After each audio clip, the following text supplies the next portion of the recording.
How are you feeling today?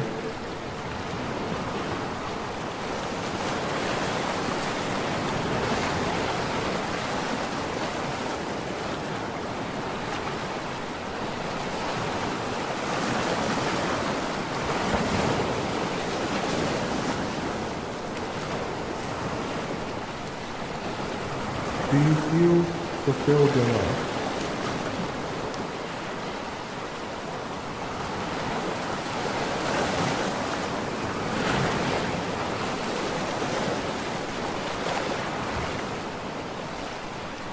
The show will begin in 4 minutes. Are you ready?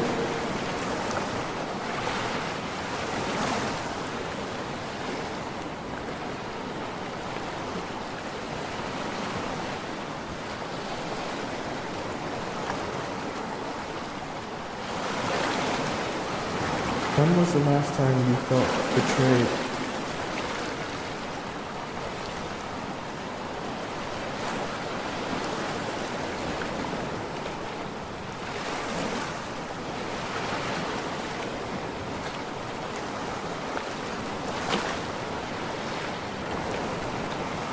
When was the last time you felt loved?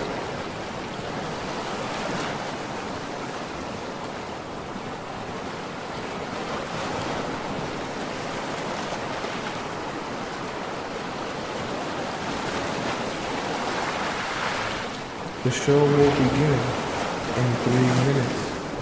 Are you ready?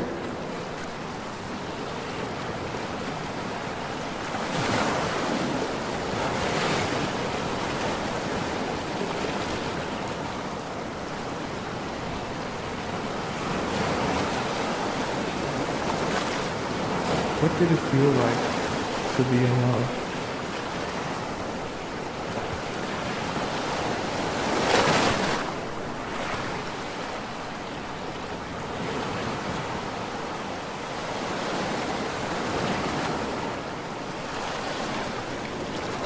What is the most painful part of being in love?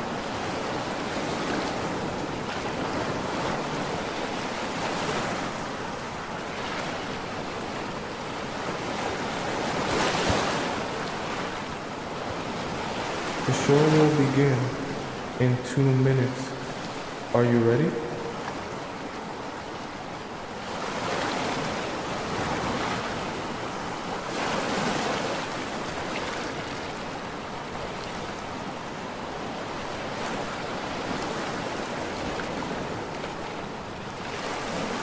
Are you ready to be transformed?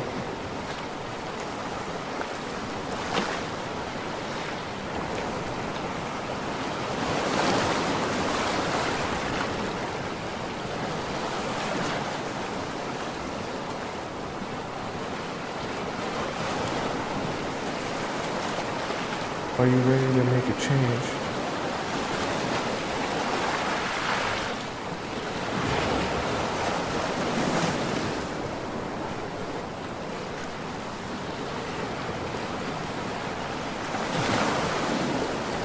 The show will begin in 1 minute.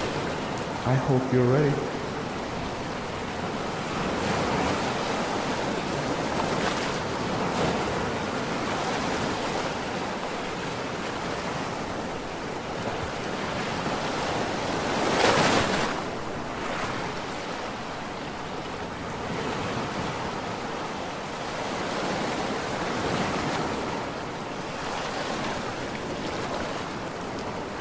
The show will begin in exactly 30 seconds. Get ready.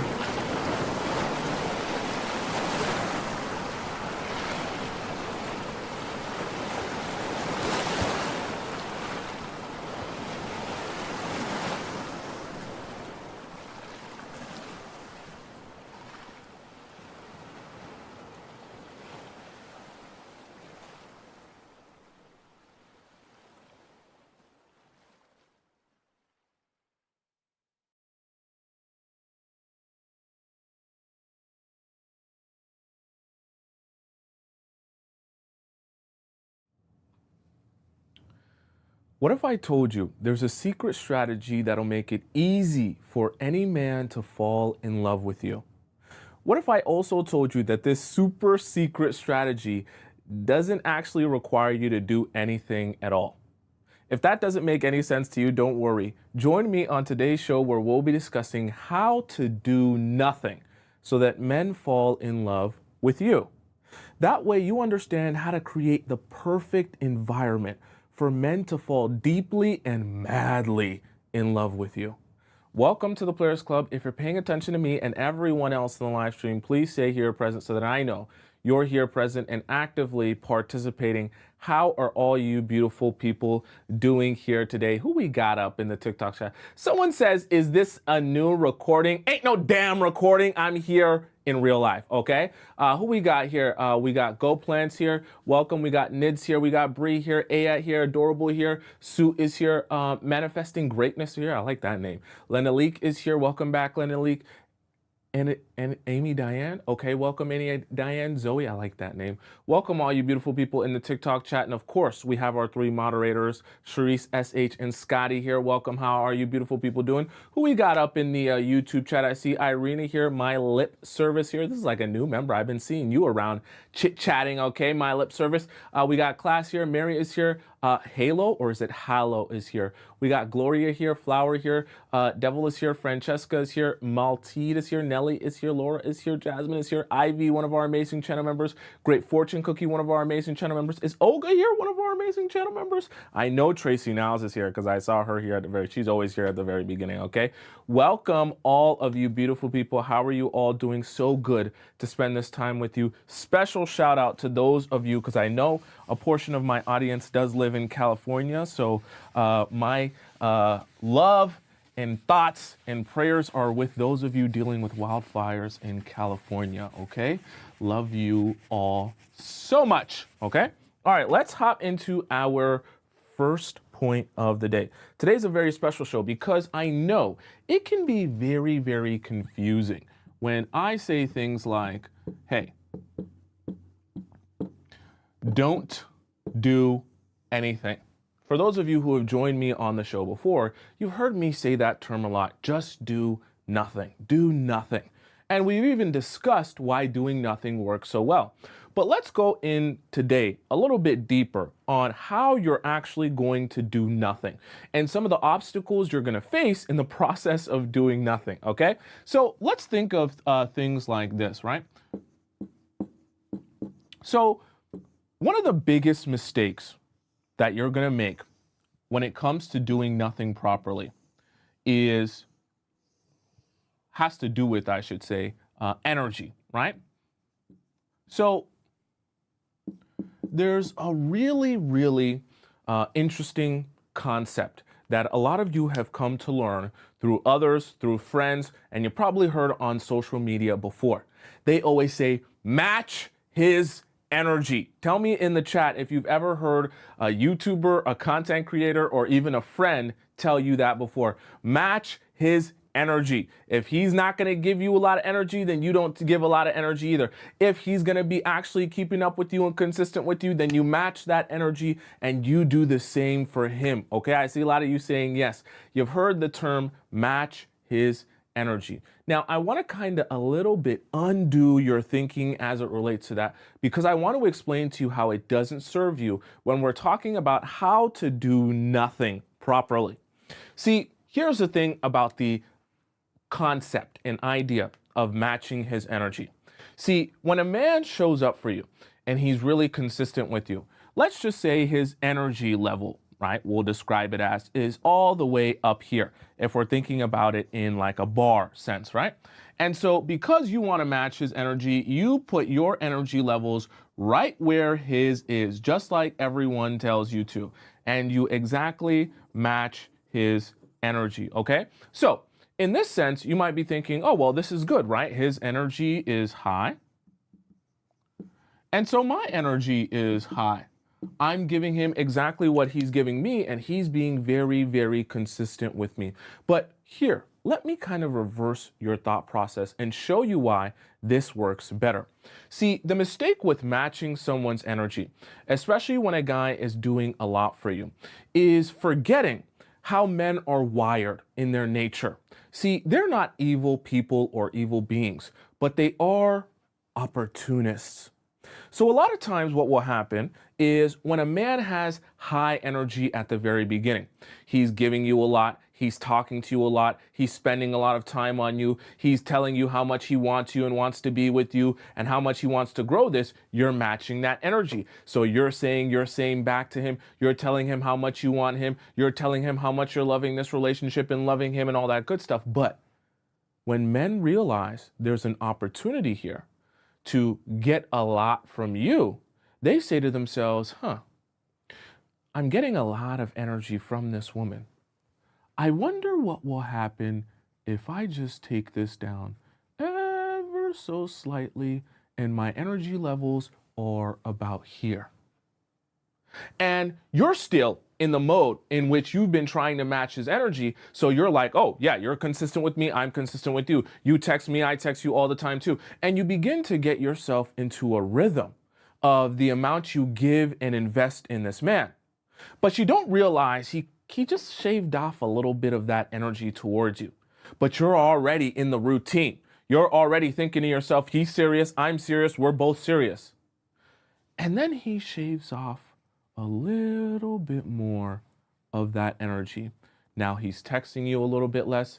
Now he's talking to you a little bit less. Now he's doing a little bit less for you because he's recognizing you're so much in the flow of matching energy. And you've already built this narrative in your mind that he is really here for you and you're going to be really here for him, that you've forgotten or you haven't realized that his energy is dwindling and dwindling and dwindling and dwindling.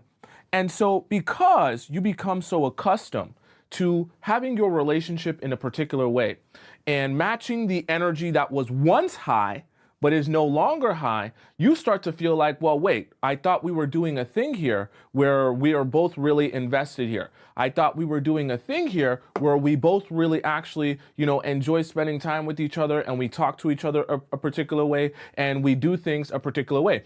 So now as you're confused, right, you might be thinking to yourself, well, Tomisin, I would never do that. I would never fall for this. As soon as he lowers this energy level, I would match that same lowered energy level. But the problem is, as you get a lot of this high emotional investment at the beginning, you become attached to that level of consistency that you see from him. And so you might think to yourself, well, it's just so easy for me to not care and dwindle down my energy as well. But you're not factoring in you're a woman with emotions. And when you become attached to the idea that your relationship with this guy is going to look a particular way, and he dwindles and dwindles down his energy levels and investment towards you, you start saying, well, I miss the times where your investment in me was all the way up here. I miss those days. And so what happens is you start thinking to yourself, well, maybe if I keep my energy high, you'll be doing the same thing as me in matching my energy, and we'll be thinking about matching each other's energy, and you'll take your energy levels back up to the place that it once was. And see, your anxiety that's going to start forming because of the realization that's setting in that his energy levels towards you is dwindling and dwindling is actually going to throw you out of a loop. So instead of you lowering your energy levels towards him, you're going to start thinking, well, maybe instead of lowering my energy levels, because we have to factor in your emotions here, you're going to start thinking, well, maybe if I take it up a notch, that will actually do the trick. Because he'll realize how much I'm investing here and he'll bring his back up once again. Because you're thinking, well, I don't want it to go low and both of us are low and then we have no relationship anymore. Once your anxiety starts going, because you've become attached to the idea that his energy level will be high like it once was, it becomes very difficult to recover now, especially when your anxiety starts bubbling and you don't know what to do, what to say, or how to recover it. Because what you want is to recover his energy levels back to the place they once were, okay? So how do we do nothing properly in a way that actually serves you, all right? From the very beginning of a relationship, I want you to have in your mind a couple of things that are very important, okay?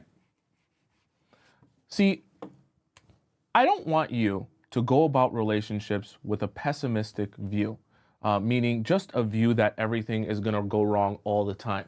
But I do want you to understand that the most important thing you're looking for when it comes to guys is consistency. And I don't want you to get overly excited about the way men will treat you when you're still a shiny new toy. So what will happen a lot when you hear the term match their energy, what I want you to think of instead is my energy will be at a particular limit. And after that, I'm going to see how long this man can sustain his energy levels towards me. That way I avoid too much emotional investment that will put me in a place of anxiety and scrambling to try to get him to get those energy levels back up. So what do I mean by that? When he starts off with you and his energy level is high up here, I still want your energy level to be down here. Meaning, you're not thinking about how to match his energy. You're not thinking about how to give him the same that he's giving you. You're just allowing him. Notice I said allowing him. Notice I said allowing him to come to you and approach you because he wants you. Now, when he wants you, he's going to be pulling out all the stops. He's going to be trying to take you to a fancy restaurant. He's going to be saying all the kind, sweet words to you. He's going to be pulling out your chair. He's going to be holding doors. He's going to be giving you roses. And I'm not saying that you shouldn't appreciate that, but I don't want that to get you thinking, okay, well, everyone, stay put. We got to figure out exactly how we can repay him. We got to figure out exactly how we can do even more for him. We got to figure out exactly how I can invest just as much as he's investing. No. I want you to keep your investment exactly where it should be, which is right here, just enough to keep him interested. Just enough so he doesn't feel like he's not getting anywhere or progressing. All you're doing is allowing him to feel like he can continue pursuing you. And I know that when I say this like this, you're like, Tomisin, I don't want to be a mean girl. I don't have that type of spirit in me. I don't have that type of heart in me. I'm just someone who loves to love. I want you to love. But I want you to love men who can be consistent with you. And I want you to love men who can consistently show up for you in this high energy level that eventually when you do become a wife, you can think about how to match that your husband's energy, not this random guy that you start dating. So I say all that to say, when it comes to how to do nothing, when we're talking about energy levels, you're never, ever, listen to me, you're never going to over-invest yourself, especially at the very beginning. You're going to allow men to approach you that want to approach you. You're going to allow men to date you that want to date you. And you're going to allow them to go about this relationship how they want to go about this relationship. Now, we're going to dig deep into the different parts of relationships that I want you doing nothing in. But I want this concept to soak into your mind. And that way, see, when a guy decides to take his energy level from high to, let's say, medium, right? You're unaffected. When a guy decides to do some things like we'll talk about a little bit later, and he decides to bait you, you're unaffected. And I want all of those things to not be affecting you because you stay level here, no pun intended, you stay level here at your baseline or at your limit and in which you'll be investing in a guy, which is not very much at the very beginning. Because remember, the guys are approaching you.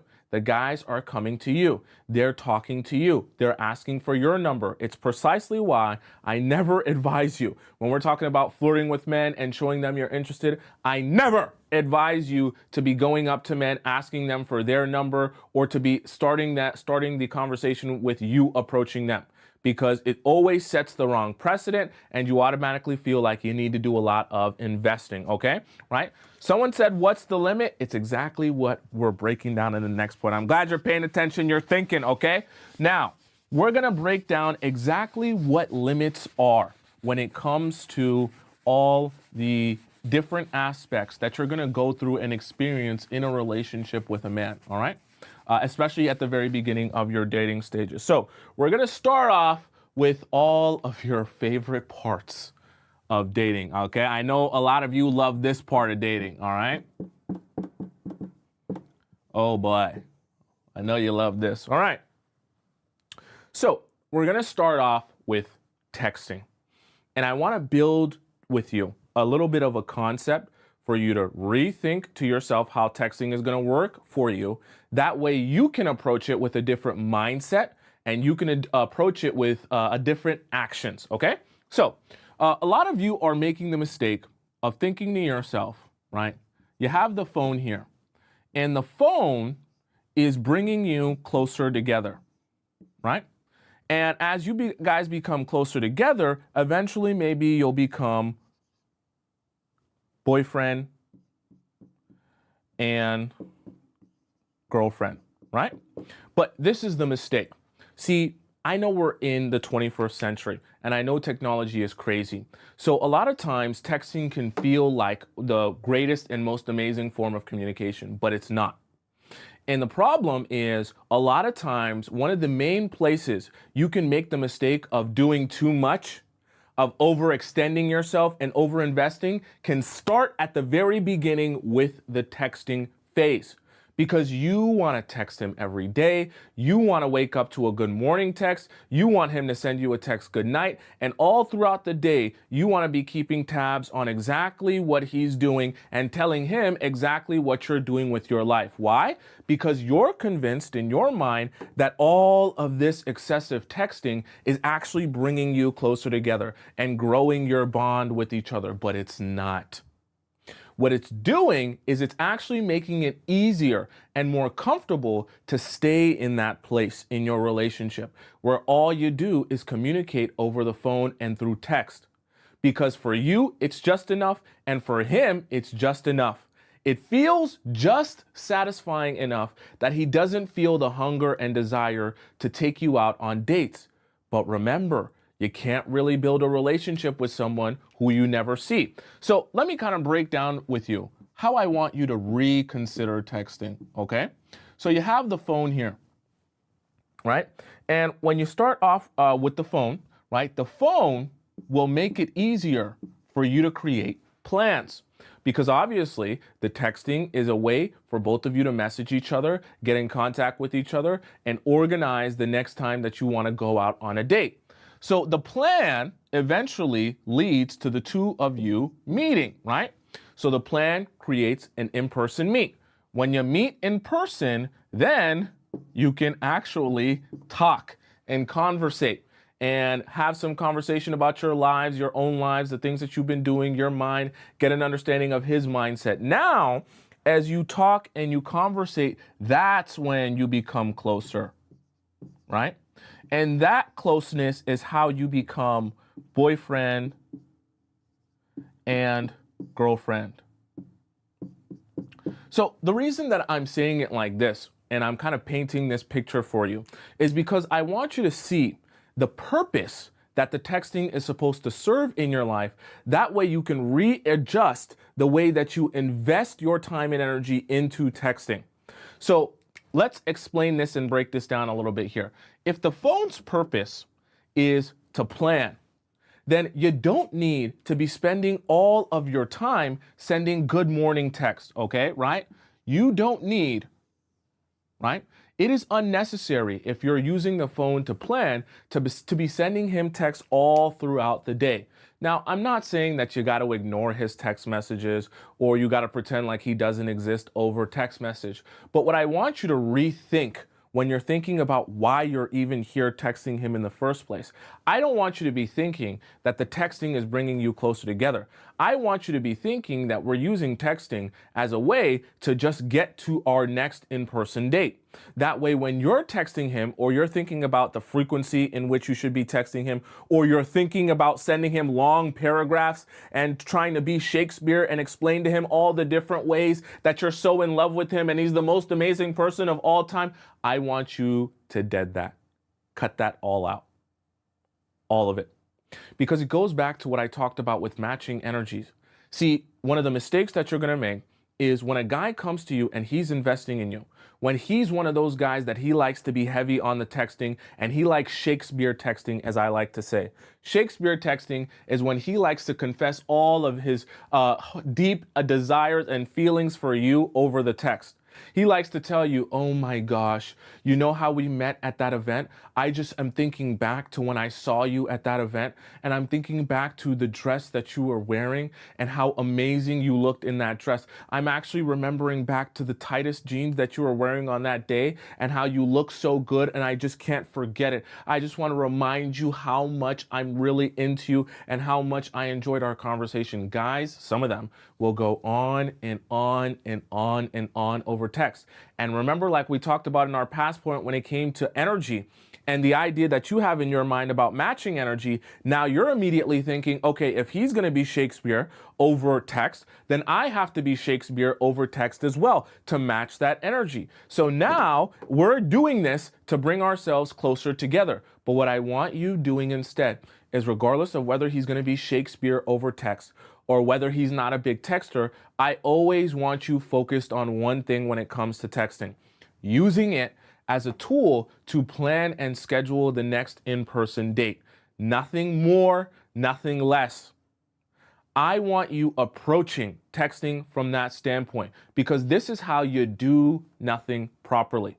See, you're not trying to do, when you're doing with texting or you're using texting, you're not trying to bring yourselves closer together or bring some sort of bond between you guys over the phone. You're only using texting just enough to get you to that next in-person date. And you're doing nothing more than that. The trick of this show is that the nothing that you're doing actually requires a strategy. So no matter how much he texts, no matter what his frequency is, no matter if he texts you every single text that he texts you back in 2 minutes. I don't care what he does. You stay put and you don't bother yourself too much with overly texting. So every time you're thinking to yourself, this is the gauge that I want you using, okay? Because some of you are thinking, well, then how often should I text? Every time you're thinking to yourself, oh, he texted me this, so I should text him something similar back, stop yourself. Because you're falling into this trap here.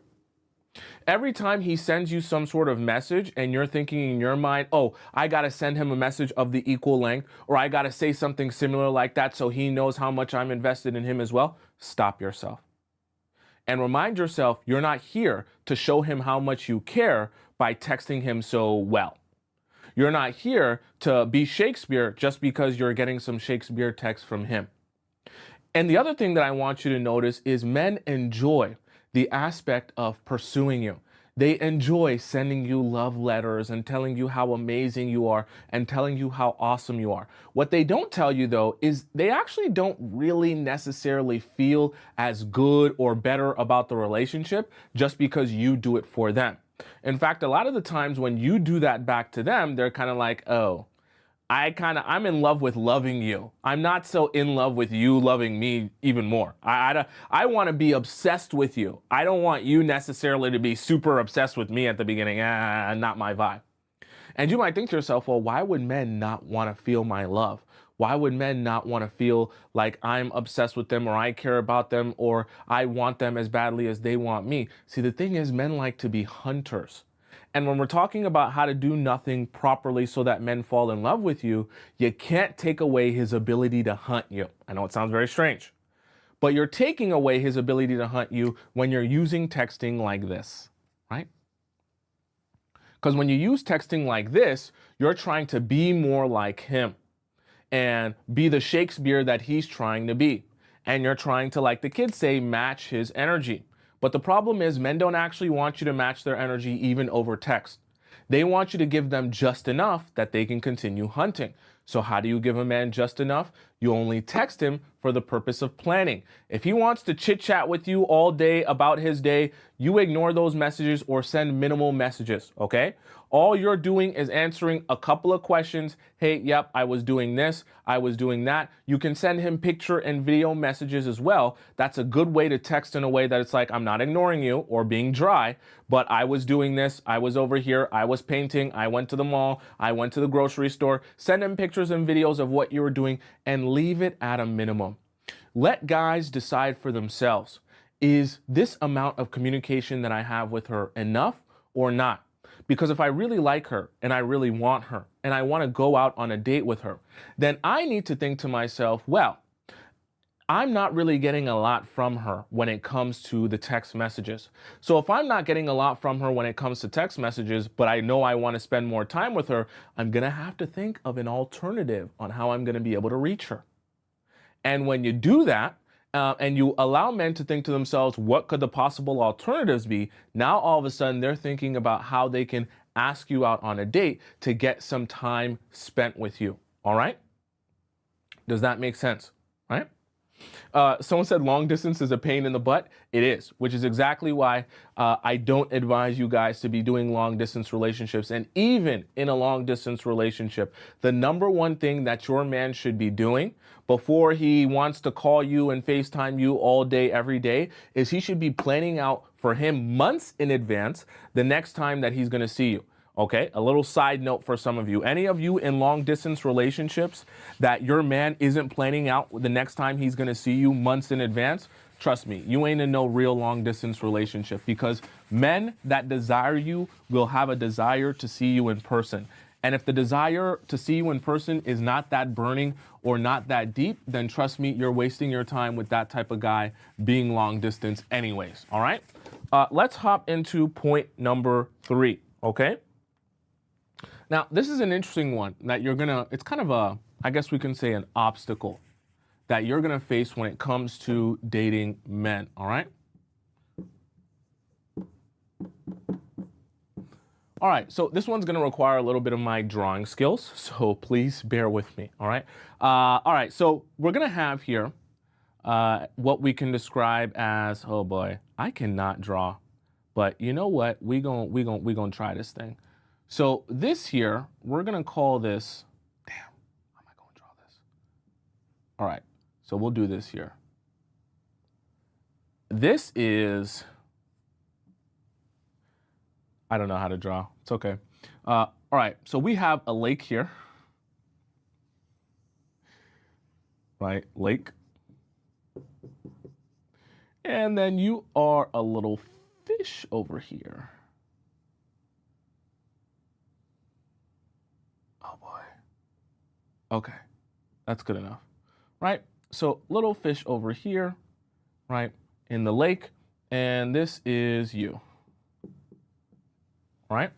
So the reason I'm drawing this is because I want to help you visualize what can happen sometimes when we're trying to get you to do nothing, and how men will actually try to get you to do something. In fact, more than something. Let me explain. So what will happen sometimes? We're going to label this fishing rod the man. And we're going to label this, obviously here, the bait. What will happen sometimes when you're dating men and you start talking to them? They will do this thing where they start talking to you at the very beginning, and things might be going decently well. And then they'll pull out of their hat this very interesting trick that I want you to pay attention to. They'll say something like, you know, I'm dating you and I'm just not really feeling the vibes from you. You know, I'm here and I'm super duper invested in you. I want to make sure we have a great relationship, and I'm really, really looking for something very, very, very serious. But you know, when I'm experiencing you and hanging out with you, I just don't feel like you're as serious about this relationship as I am. I have so much love to give, and I'm so serious about finding a wife. I don't think that you're as serious as me. And I feel like our investment levels are just on two totally different investment levels. And I just wish you could do something like maybe slurp me off, or maybe something like open your legs wide open, to show me how invested you are in me and how serious you are about a relationship with me. But this is the trick. It's bait. You're like a fish in this sense, because he's baiting you into taking the bait that you will say, oh my goodness, I'm scared now. I'm worried now. You're a really serious man that wants to marry me. You've already bought the diamond ring, okay? 4-carat ring for me. And you're so ready to be with me and build a relationship with me. But it's me and the things that I'm doing and the things I'm not showing you that's making you feel like maybe I'm not the girl for you. So now I need to scramble and I need to start thinking about how can I invest myself totally and completely in this relationship that will show you that I'm actually serious. And just that fast, like a little fishy, you've taken the bait. And now he gets to reel you in with his fishing rod and he's caught you. Because this is the biggest mistake you'll make. Now, when you start over investing yourself, trying to do this thing, you're trying to cook him fancy dinners, you're trying to bake him cakes, you're trying to come over at 4 a.m., you're trying to do everything for him, you're giving him multiple check-ins in the day, you're trying to be the most accommodating person that you possibly can be for him to show him how super duper serious you are. Now, all of a sudden, like we talked about with energy at the beginning, he says, ooh, this is a perfect opportunity. And then he takes back a lot of that energy that he was once giving. Because he realizes once you're in the flow, see, emotions are very tricky, especially for you as a woman. Once you're in that flow of investing a lot and doing the most and exerting and extending yourself, it's very difficult to just stop doing that. And he understands once you get in that flow, as long as he can inch back his investment slowly but surely, you might not even realize until it's already too late. And once he baits you into doing all of this investing, now instead of you evaluating him and thinking to yourself, how do I, evaluate if you're the man that I'm looking for? You're now in a mindset where you're thinking about how do I prove to him that he actually wants me and I'm the girl that he's looking for, right? Very, very dangerous. So how do we do nothing in a way that doesn't allow us to get baited? Anytime a guy comes to you and he asks you to do more for him to prove the fact that you're super serious and super invested, all I want you to do, see, this is why it's so amazing. Join the Players Club, you'll learn so much that you're never fazed by anything. Soon as he tells you he wants more and more investment from you, I want you to say, okay, sounds good. I hear you. I see you. I understand you. Not that you're not listening, not that you don't care. I want you to make it seem like you're absorbing it and you're really thinking about it and you're hearing what he has to say. And then I want you to go right back to doing exactly what you were doing before, which is doing nothing. And even if he expresses frustration, I want you to acknowledge his frustration. I want you to tell him, hey, I want to make sure that you know, I'm interested and I'm invested and I want us to build here. But then I want you to go back to continuing to do nothing. Because what you're not going to do is you're not going to fall for the bait. Anytime that they tell you, please invest more, please do more, you continue doing the exact same thing you've been doing. Because at this point in the relationship, it is his job to be doing the pursuing and investing if he truly wants you. Now, if it's not that serious to him or he just wants a side chick or a girl that he can use and take advantage of, then maybe he might have to go and talk to another girl. But if he wants truly to be with you, then it's his job to show you that he wants to be with you by investing in you on a consistent basis. And don't get tricked into thinking, oh my God, I need to start cooking and cleaning to prove something to him, to prove my worthiness to him. The reason I'm saying that is because I know majority of you will fall into that trap. It's such an easy trap to fall into, of taking care of a guy who really isn't doing anything for you. And the whole time you're taking care of him, you're justifying it in your mind because you're thinking, as I'm taking care of him, I'm showing him something that I will eventually be paid back for. It doesn't work like that. I want you to reframe your thinking and think to yourself, he needs to show me something that eventually when he gets all of this good loving and caretaking and nurturing from me, then it will be well earned and well deserved. Not because he's some random guy on the street that I met on Hinge and took me out on one date that I don't even know his last name, okay?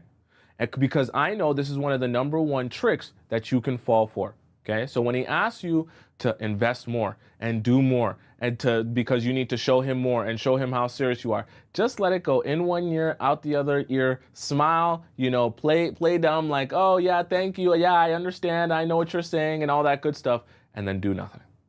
Continue to do nothing. Trust me, you'll be fine. The men who wanted to pursue you and wanted to invest in you and want you truthfully, nothing's going to happen. They might complain a little bit, maybe be a little bit agitated. They're still going to be there. The men who really just wanted to use this as a way to trick you, to get you to do a lot for him, those are the men who will say, well, damn, since you're not going to do the most for me, I'm going to go find someone else who will do the absolute most for me. Okay? And you can let them be on their way. Because trust me, you weren't going to have no good relationship with that guy anyways. All right? Let's hop into number 4. Now, number 4 is going to require me to do a little bit of drawing also. So please bear with me for point number 4. But there is a very important point here to understand. Okay, so point number 4. Problems. Now, let's draw a little bit of an illustration here. Don't worry, we're not going to get too deep into art class, but I do want to draw something for you that I think will be interesting. Okay? So we're going to draw you here, right? And we're going to draw your triangle body. And we're going to draw you up here. This is kind of funny, okay? I hope this drawing will come across how it's supposed to come across. Then we'll draw this man over here. Stick body, he don't work out, okay?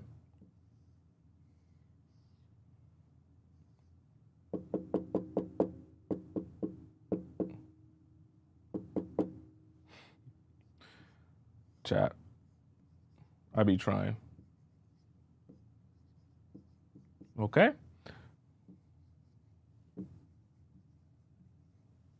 All right, so this illustration, do you guys even know what's happening here? Does this make any sense to you guys, what I've drawn here? All right, so for this illustration, what I kind of want to help you guys understand is problems and how to work with problems when it comes to doing nothing. Because obviously when you date men, you're always going to encounter some disagreements and some arguments. Now, one of the main mistakes you can make when you're going through disagreements and arguments with a guy you start dating is the desire to over-explain yourself and over-communicate with men because you want this relationship to work out.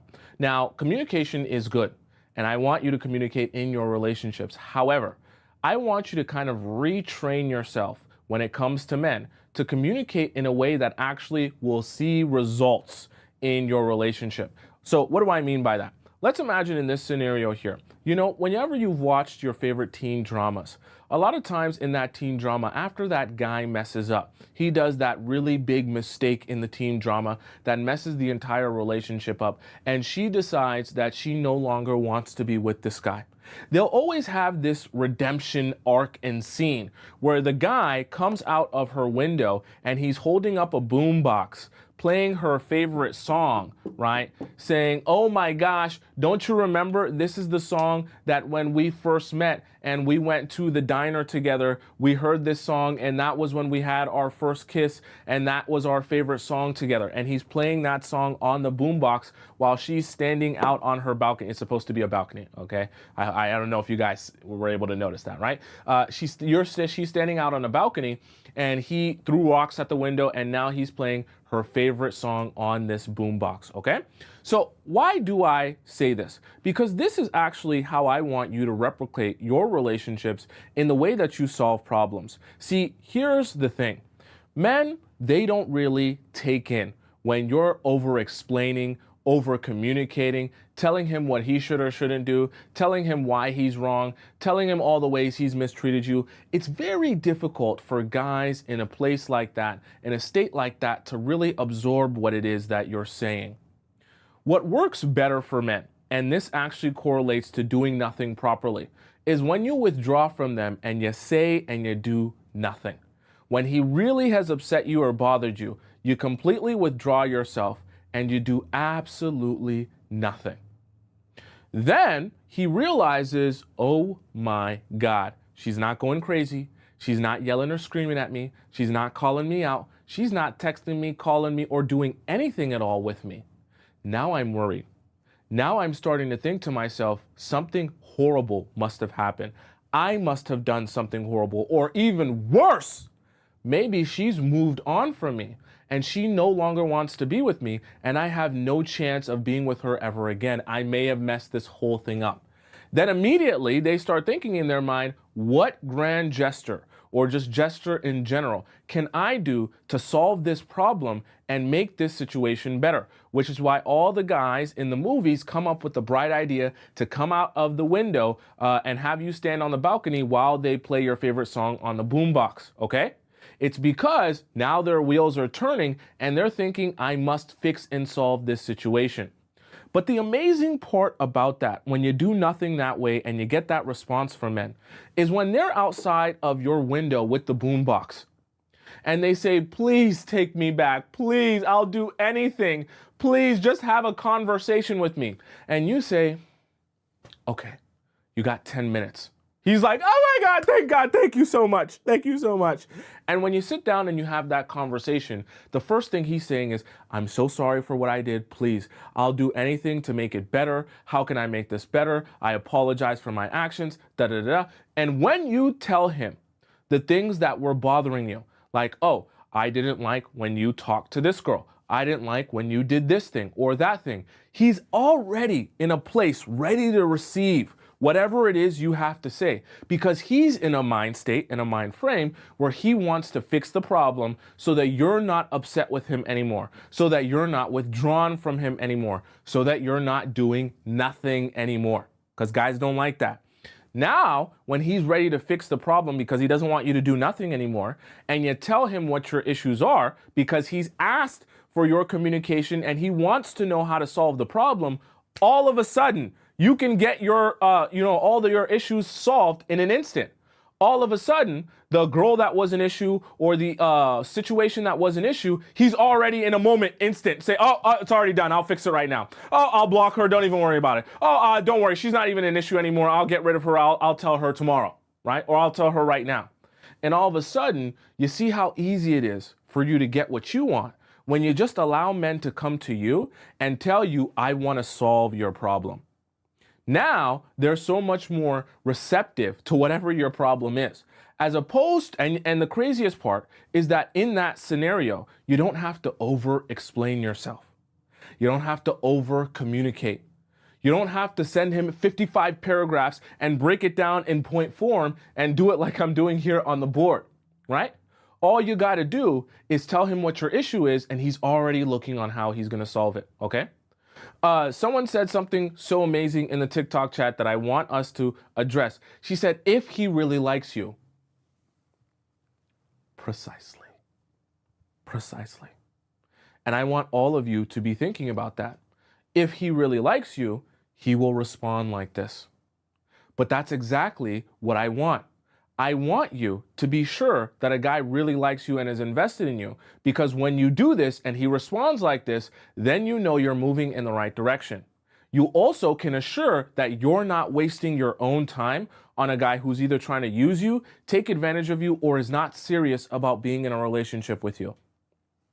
Because part of the great thing about doing nothing, when you do nothing, especially as it relates to your problems, you think a guy who's just trying to use you and jackrabbit himself inside of you and discard of you is ever going to come outside of your house with a boombox? Absolutely not. He's just going to move on to another girl. But that is amazing.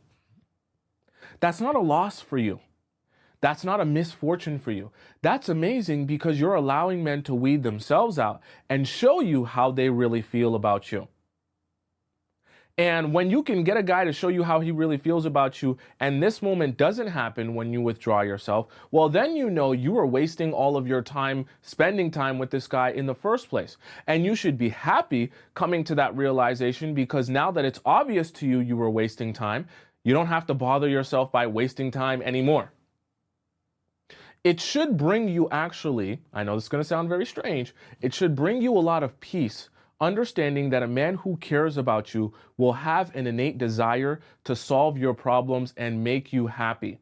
A man who doesn't give a damn about you, doesn't care about investing in you, and is only thinking about himself will have no desire to solve your problems or do anything for you. So those men When you have an issue or you withdraw from them, they won't respond to you at all because they don't care about your happiness at all. But it's good for you to recognize that they don't care about your happiness. So you're not, remember when we talked about matching energies and things like that? That way you're not trying to match energies with a guy who's not even invested in you. Imagine you thinking about matching energies with a guy who's only faking it so that he can get himself to be able to jackrabbit himself inside of you for 90 seconds, usually less than that. Why waste your time matching energies with someone like that? Why waste your time thinking about how you're going to overextend yourself, overexert yourself, and overinvest in yourself in someone who isn't even interested remotely in making you happy or your happiness overall? It's a waste of your time. So it's a win for you when you can recognize that a guy maybe in your life that you've been investing in does not have any desire to do this. It's actually great, right? It's a more efficient use of your time now instead of wasting it on this guy. Oh my goodness, I'm spilling water. All right, let's hop into point number 5. Okay, I know I'm going kind of fast here. I hope you guys can keep up. Someone said earlier, I wish I could watch this on 2 times speed. If you're watching it on TikTok, you can go, I didn't mention it, you can go onto my YouTube channel, which is just above my head on the top right corner of the screen, and just type in my name, Tomisin, and I'm live on YouTube at the same time as I'm live on TikTok. You can watch the stream there, but there you can rewind it. And if you want to, you can watch it on 2 times speed. I mean, I'm live now, but if you rewind it a little bit, then you can watch that part that's already been recorded on 2 times speed, okay? Let's hop into point number 5, right? Cool.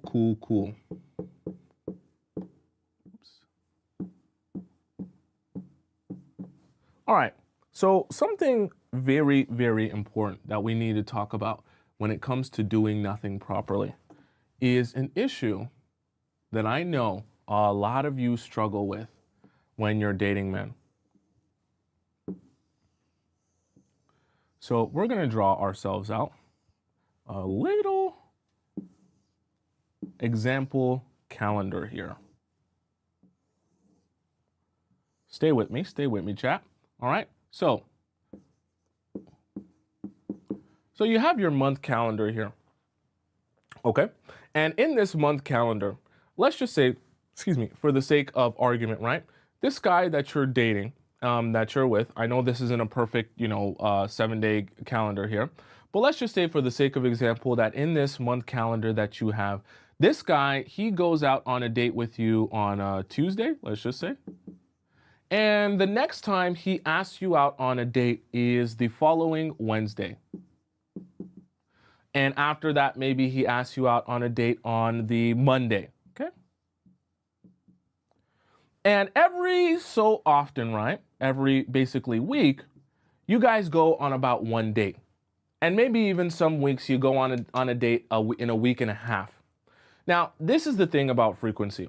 And I know it will trouble you because when you're dating guys, when you like a guy and you like how this is going and you like his vibe, you're going to be saying to yourself, wow, I really am enjoying my time with you.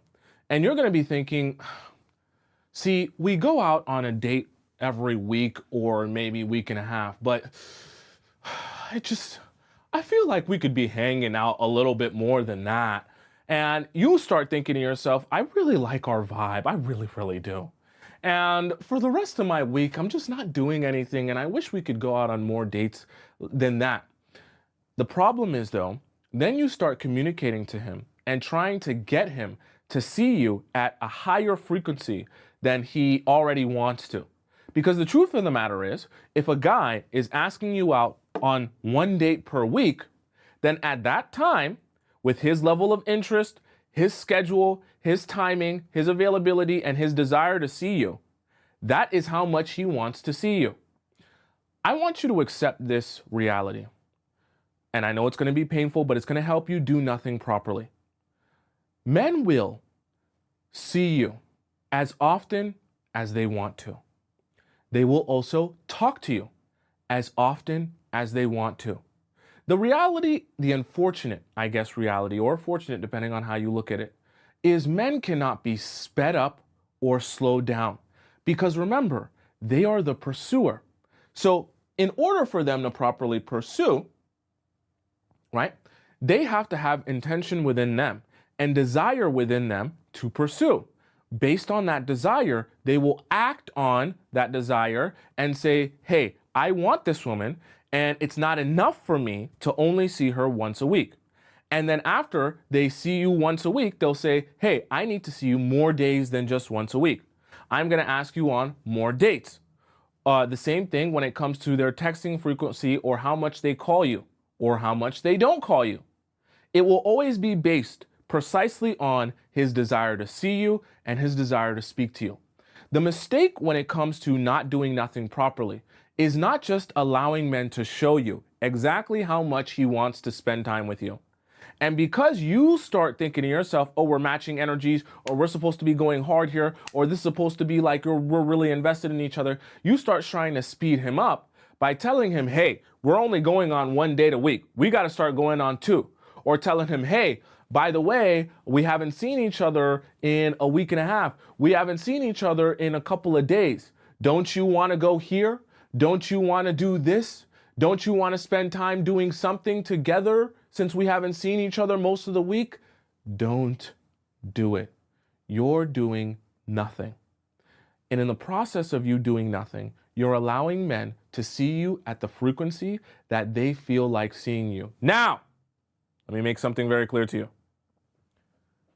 Even though you're allowing him to see you at the frequency that he desires to see you, obviously, you're going to set a cutoff limit. Meaning, after a certain amount of time that he's not speaking to you and not asking you out on any dates, you're going to set yourself a cutoff and say, now I'm just moving forward with my life. Because at that point, the frequency is so thin that it doesn't make sense for me to even be thinking of this as someone I'm dating, right? So for example, my honest advice to you is if a guy can't be bothered to contact you, call you, or ask you out on any single date in a 2-week span of just literally no contact, just disappear, poof, into thin air, my advice to you is at that point, just move forward with your life. If you don't hear from a man and don't go on a date with a man in a 2-week span, okay, and there's just nothing, radio silence, just move forward with your life. And when he does come back, or if he does text you again or call you again, just don't bother answering, just move forward, okay? It's okay to ghost people, it's fine. If he's not showing up for you in a way that makes sense or will allow you guys to actually date, then you just move forward. Because that should also, see, Zaina just said something important. She said moving forward is hard though. But see, this is the thing. See, a lot of times doing nothing can be difficult. Because when it comes to something like frequency, when you want to see a guy more and the time is getting spaced out more and more and more, the 3 days is turning into 5 days, is turning into 1 week, is turning into a week and a half. You want to say to yourself, I can't move forward, but I also can't just let this die. So now I need to take some steps forward and not doing nothing. And I need to start doing something so that I can stimulate the frequency at which we see each other. But it's a mistake. It's a mistake. Because men don't respond to that well. One of 2 things will happen when you try to speed him up or you try to increase his frequency from where he wanted it to be. He will either say, hey, yeah, sure, I'll see you. I'll spend time with you. But the reason he's spending time with you is not because he's taking action on his desires. It'll be because he feels sorry for the fact that you want to see him more. And so he's capitulating or just agreeing because you want to see him more. But remember, men are supposed to be in this hunter mentality where they feel like they're being rewarded for their hard work and they feel like they're chasing after something, right? It doesn't have to be in a desperate way necessarily, but it's just that I want you and I want to spend time with you, so I ask you out. When you ask me out or you tell me that I'm not seeing you enough, it doesn't give me that same feeling of hunting. Now I feel like you're the one coming after me. Or what will happen in scenario number 2, right, is he will just push back against that. And when you ask him to up the frequency, hey, can you see me next week? Can you see me this day? Can you see me that day? Can we go out? Can we spend some time with each other? We haven't seen each other in a while. All he's going to do is give you an excuse and you won't see him anyways. And then you'll be frustrated because now you said something, you've done something, you've extended yourself or put yourself out there, and he said, no, I've got a thing going on, and I've got that thing and that thing. And then you're back to square one because you still don't see him. And now you're even a little bit more frustrated because you aren't seeing him, but you've expressed how you're upset about not seeing him. So my advice to you whenever you're dating a guy is to do nothing. And especially when it comes to the frequency, let him see you as much as he wants to see you. Let him call you as much as he feels like calling you. If he doesn't feel like calling you, you're not going to force him. If he doesn't feel like messaging you, or he doesn't feel like asking you out on a date 8 times a week, which you shouldn't be going on 8 dates or 7 dates or a date every 5-6 days with a guy you just met anyways. But if he doesn't want to ask you out on dates, then you allow him to do that. You're not going to speed up his frequency. You're not going to try and adjust it or make sure that he can see you more days or talk to you more times, right? You're going to allow him to show you how much he actually desires you and allow him to hunt you if he feels like hunting you. If he doesn't, all good. What I want to do for you and the position I want to put you in is a position where you can be successful with the guys that already like you, stimulating and creating an environment that allows them to continue liking you more and more and showing more and more interest in you. Not that you end up meeting a guy who likes you at first, then you kind of do a lot of things wrong, you start overexerting yourself doing the most, and then he starts to pull back his interest in you. Because now you're overly invested and he no longer is in the same dynamic that he once was where he was able to pursue you. Does that make sense? Right? That environment makes it so easy for men who actually like you and want to invest in you to continue liking you and to continue investing in you, because that's the dynamic that will allow him to feel in his masculine when you do nothing and let him come to you. Vice versa, right? If you're doing this, like we talked about earlier, with a guy who doesn't really like you or doesn't really care for you, instead of obviously stimulating him to do more, it's obviously going to make it easier for him to just say, yeah, I don't even want to invest in this girl in the first place, which is good for you. That's also a win. Don't think to yourself it's not a win just because a guy who never wanted to be with you still doesn't want to be with you. That is a win because now you can make it clear to yourself and you can avoid wasting a lot of time on a guy who was never trying to build with you in the first place. Okay? Does that make sense to all of you beautiful people in the classroom? All right? For those of you who are watching me on TikTok and you missed parts that I talked about or you came a little bit late, right? All of the points that I discussed here are available on my YouTube channel, which is just above my head on the top right corner of the screen. Type in my first name, Toimsin, on YouTube, and then you go into my channel. You'll be able to see me live there. You can rewind it or fast forward it, however you want to do it. Obviously, I'm live, so you can only fast forward so much, right? So for those of you who have a question about that or you want to rewatch any of the points, you can go to my YouTube and watch that. For those of you, right? By the way, do you guys have any questions about what we just discussed, any of these 5? And for those of you who have a question for me, maybe you watched the show and it inspired some thought in you, or you thought to yourself, I do have a situation, but it's a little bit more nuanced than what you discussed. There, I have a 24/7 hotline in which you can ask me a private question about your situation or your relationship, or if it's a situationship, you can ask me about that as well. And that hotline is available in my TikTok bio or the link in my description if you're watching this on YouTube. Go to where it says private relationship advice. You can click that link and you can type out your message, make it as long as you want and as detailed as you want, and you send it in to me, and then I respond to you with a voice message. It's usually 8 to 10 minutes long. I won't lie to you though. 2 days ago or a day ago, I did do a message and my answer was 20 minutes long, but that was because her message was long. So it does get detailed here. We get into the nitty gritty. So I will respond to you with a voice message and I'll send that back to your email. No one else will see your message except for me. That's for those of you who want my specific help or my expertise or advice about your relationship, or if you just want a perspective outside of your own in understanding the guy that you're dealing with. That hotline, we can call it, is available to you there to use, okay? In my TikTok bio and also in my YouTube description. Maya said, sexually? I mean, yeah, your question can have sex involved. It can be anything relationship related, okay? All right. let me answer some of the questions that you guys have had here about what we just discussed. Let me go into the donations. First of all, Tracy Niles donated $20 in the YouTube chat. Thank you so much, Tracy Niles. You're such an amazing, loyal member of the show, and I do appreciate you so much. Can't say that enough. Ivy, one of our amazing and awesome channel members as well, donated $10 in the YouTube chat. She says, so classic. They say they are leaders, but in the same breath say you need to lead. It's funny. It is funny. And Ivy, thank you so much for the $10 donation, and thank you so much for being such a loyal, amazing, participating member of the show. But it is true, right? Some men will come to you, right, and be, oh, I'm an alpha male, I'm a big boss man. But then by the time they come to you and it's time to lead you in the relationship, they're like, hey, can you be the one who plans the dates? I want you to plan them. I want you to show me how invested you are. I want you to show me how much you care. And it's funny that way, okay? It's funny. It's funny when men are hypocrites. It's funny when anyone's a hypocrite, okay?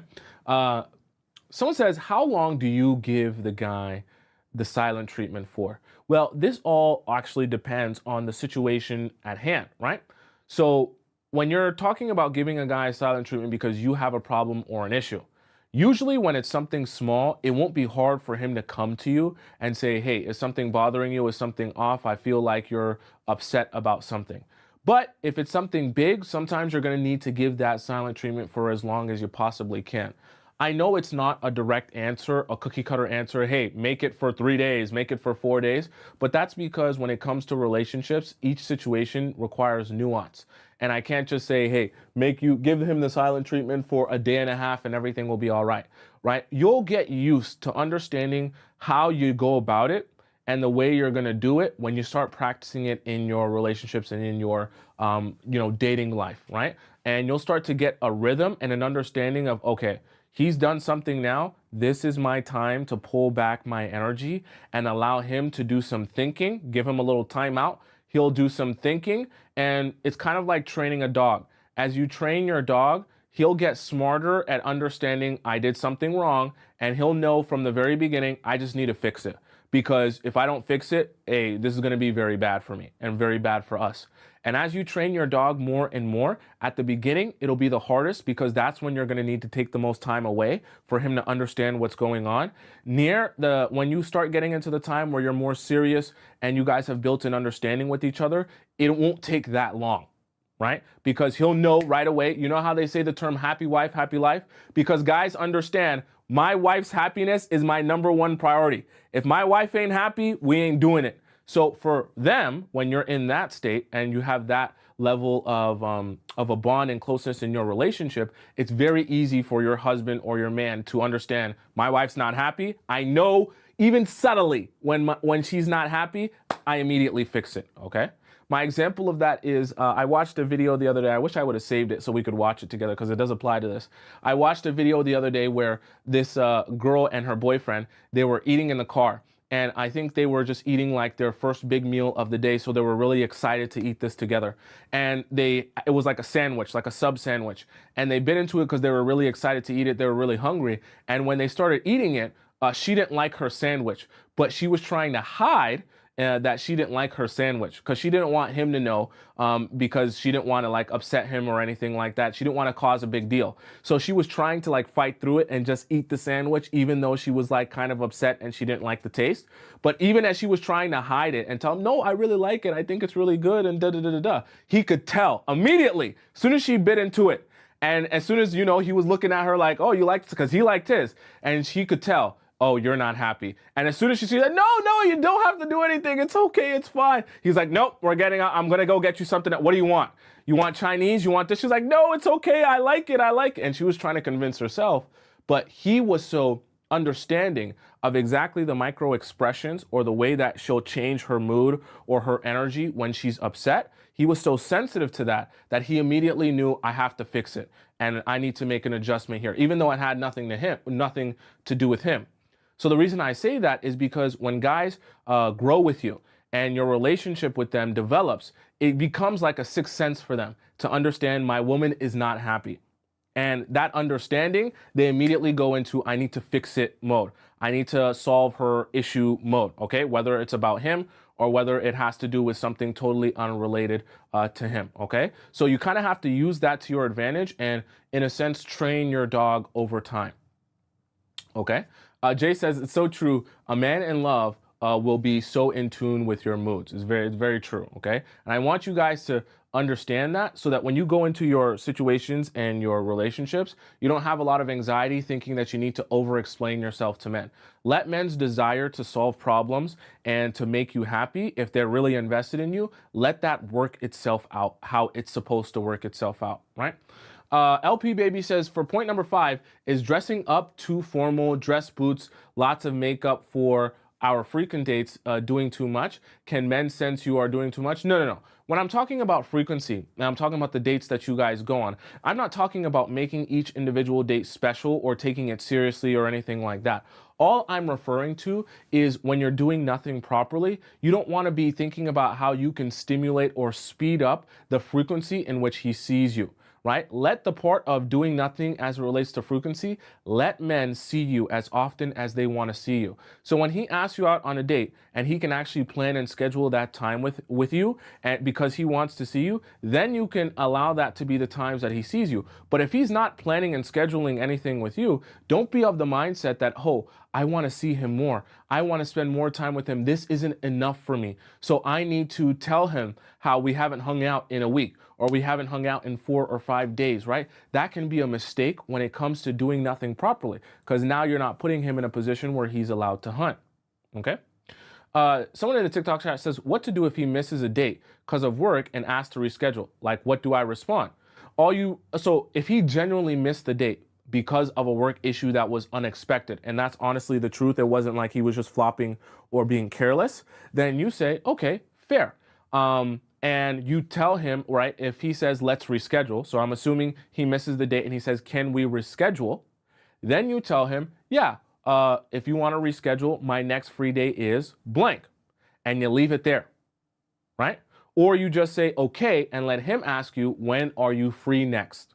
Right? It's doing the absolute minimum. The reason I'm saying that is because it doesn't require you to over-explain if a man is really actually intentional with you. So if he really wants to reschedule with you, he'll just ask you, what day are you free next? Right? Or he'll just ask you, let's actually plan this properly on this day, or blah, blah, blah, blah, blah, right? You won't have to say, oh, so do you want to reschedule? Oh, so do you want to go instead on this day, blah, blah, blah? No, you won't have to do that, because if he really wants to reschedule, he'll just do that, and he'll lead that process, right? Melody in the YouTube chat says, can you talk about guys that still got women in his phone, old photos and pictures of people he probably forgot while talking to you and trying to make you official? So you're talking about, like, in this guy's phone, he has pictures and photos of other women in his phone. I think that is, first of all, telling you something that you should be honest with yourself about. And what I mean by that is, if you're noticing that, okay, right? There are no stupid questions in the chat, but if you're wondering that, and you're wondering how you're supposed to deal with a man who has photos and videos of other women on his phone, well, you're kind of asking yourself the wrong question, because you're thinking about how to turn a guy who has a lot of signs that he is not really invested in a long-term serious relationship. You're thinking about how to address that type of guy, rather than thinking to yourself, I don't want to date the type of guy that will have a bunch of photos and videos with women who he is no longer with. That's a very strange type of thing to have. And if he does have that, then it probably means he's not really that serious about investing in a long-term serious relationship. I'm not saying a guy can't have screenshots of anything, but if we're talking about photos, like personal photos, like, explicit photos that have been sent to him by other women just laying in his phone and he's dating you, then that doesn't make a lot of sense. And if you see some things, I know it's going to sound very weird, some things don't need to be explained. So if you have to explain to a man who's telling you how much he wants to date you and marry you that he shouldn't have naked photos of other women in his phone, I don't really think that you're even dating the right guy. I feel like that's a situation where a guy who's really intentional with you should be taking care of that on his own time. And if he's not in the mind state or the mind frame to take care of that, then I think that you're kind of, having the wrong dynamic here, right? Or a misunderstood dynamic. I know you said, Melody, that, he may have forgot, but really, how do you forget that there are naked women sitting on your phone? It's just not like the forget thing is not a. I don't subscribe to that. If it's on your phone, you know it's there. Okay, guys. When we talked about spank tanks a couple of weeks ago, and spank tanks can consist of nude photos. They can consist of regular photos. They can consist of the weirdest things that you could possibly imagine. But if a guy has a spank tank, he knows he has a spank tank, right? He knows that there's that folder or that album in his phone, or that those pictures just are readily existing in his Photos app, okay? So if that's the case, he knows they're there subconsciously, right? He knows that if you were to go through his photos, you'd probably see some things that you weren't fond of. Guys aren't dumb in that sense or so forgetful in that sense that they would never realize that. That's not how it works, okay? Right? Bay says, what about a guy that acts right, but he cheats? Say that again. Type that out 10 times and then ask yourself if that even makes sense. You're asking me if he acts right, but he cheats. Then so what? But what? What are we saying then? That you want me to say, oh, if he acts right, but he cheats, go ahead and be with him and then get cheated on the entire time. Go ahead and get you an STD or an STI. Go ahead and walk in on him sleeping with another woman. It's vibes. What do you expect me to say? What do you expect me to say? I don't consider that acting right, okay? But anyways, nevertheless. All right, chat, let's hop into our next segment of the show. Our next segment is going to be our React segment, where I react to TikTok videos that you guys have sent to me about love, life, and relationships, okay? And we're gonna have some discussion about those videos. Also, if you want to ask me a question and you want me to answer it live on the show, and you're okay with your information being out there, you can go and drop your question into our Discord, because we're having Discord time at the end of the show, which is going to be me answering your relationship questions live on air while we all react and read it along.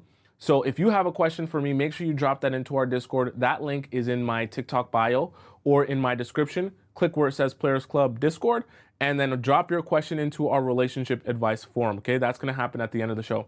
Our React segment is next.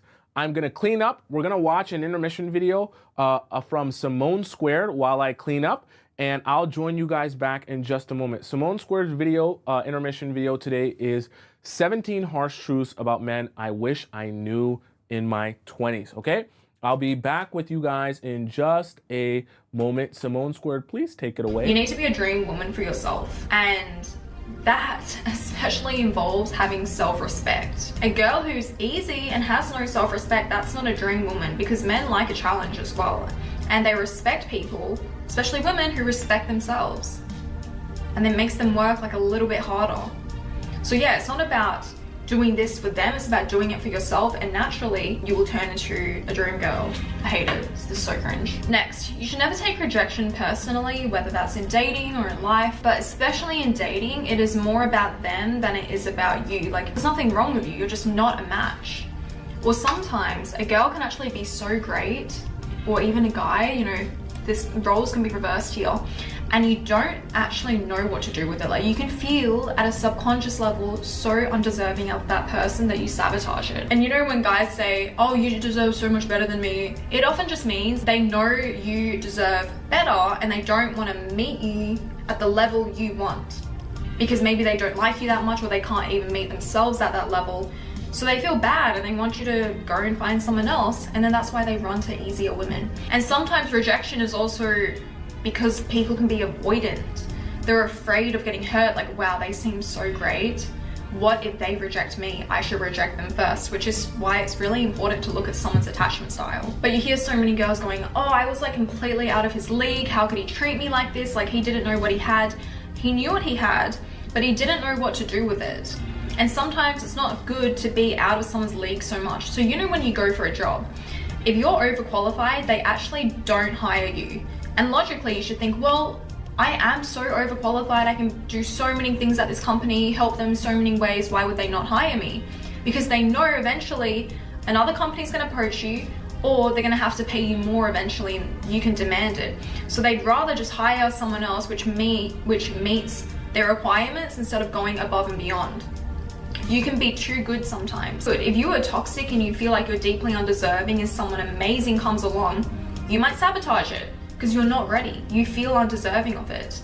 You would rather see someone a little bit more flawed because it would make you feel better. Remember, this all happens at a subconscious level.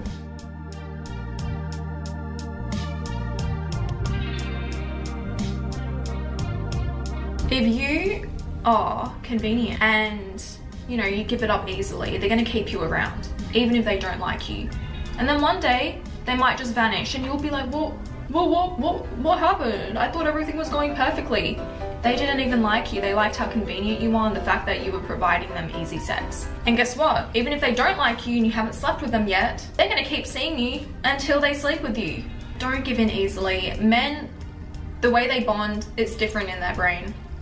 If you give it up too easily and sex is a prize, it is hard to overcome that. But again, every connection is different. Do what feels right for you. Follow your intuition. 2 story times here. The first one, I went on a date with this guy and he was pursuing me for a really long time, like literally. Okay, chat. Let's hop into our first reacts video of the day here, which comes from this amazing creator, Duffy.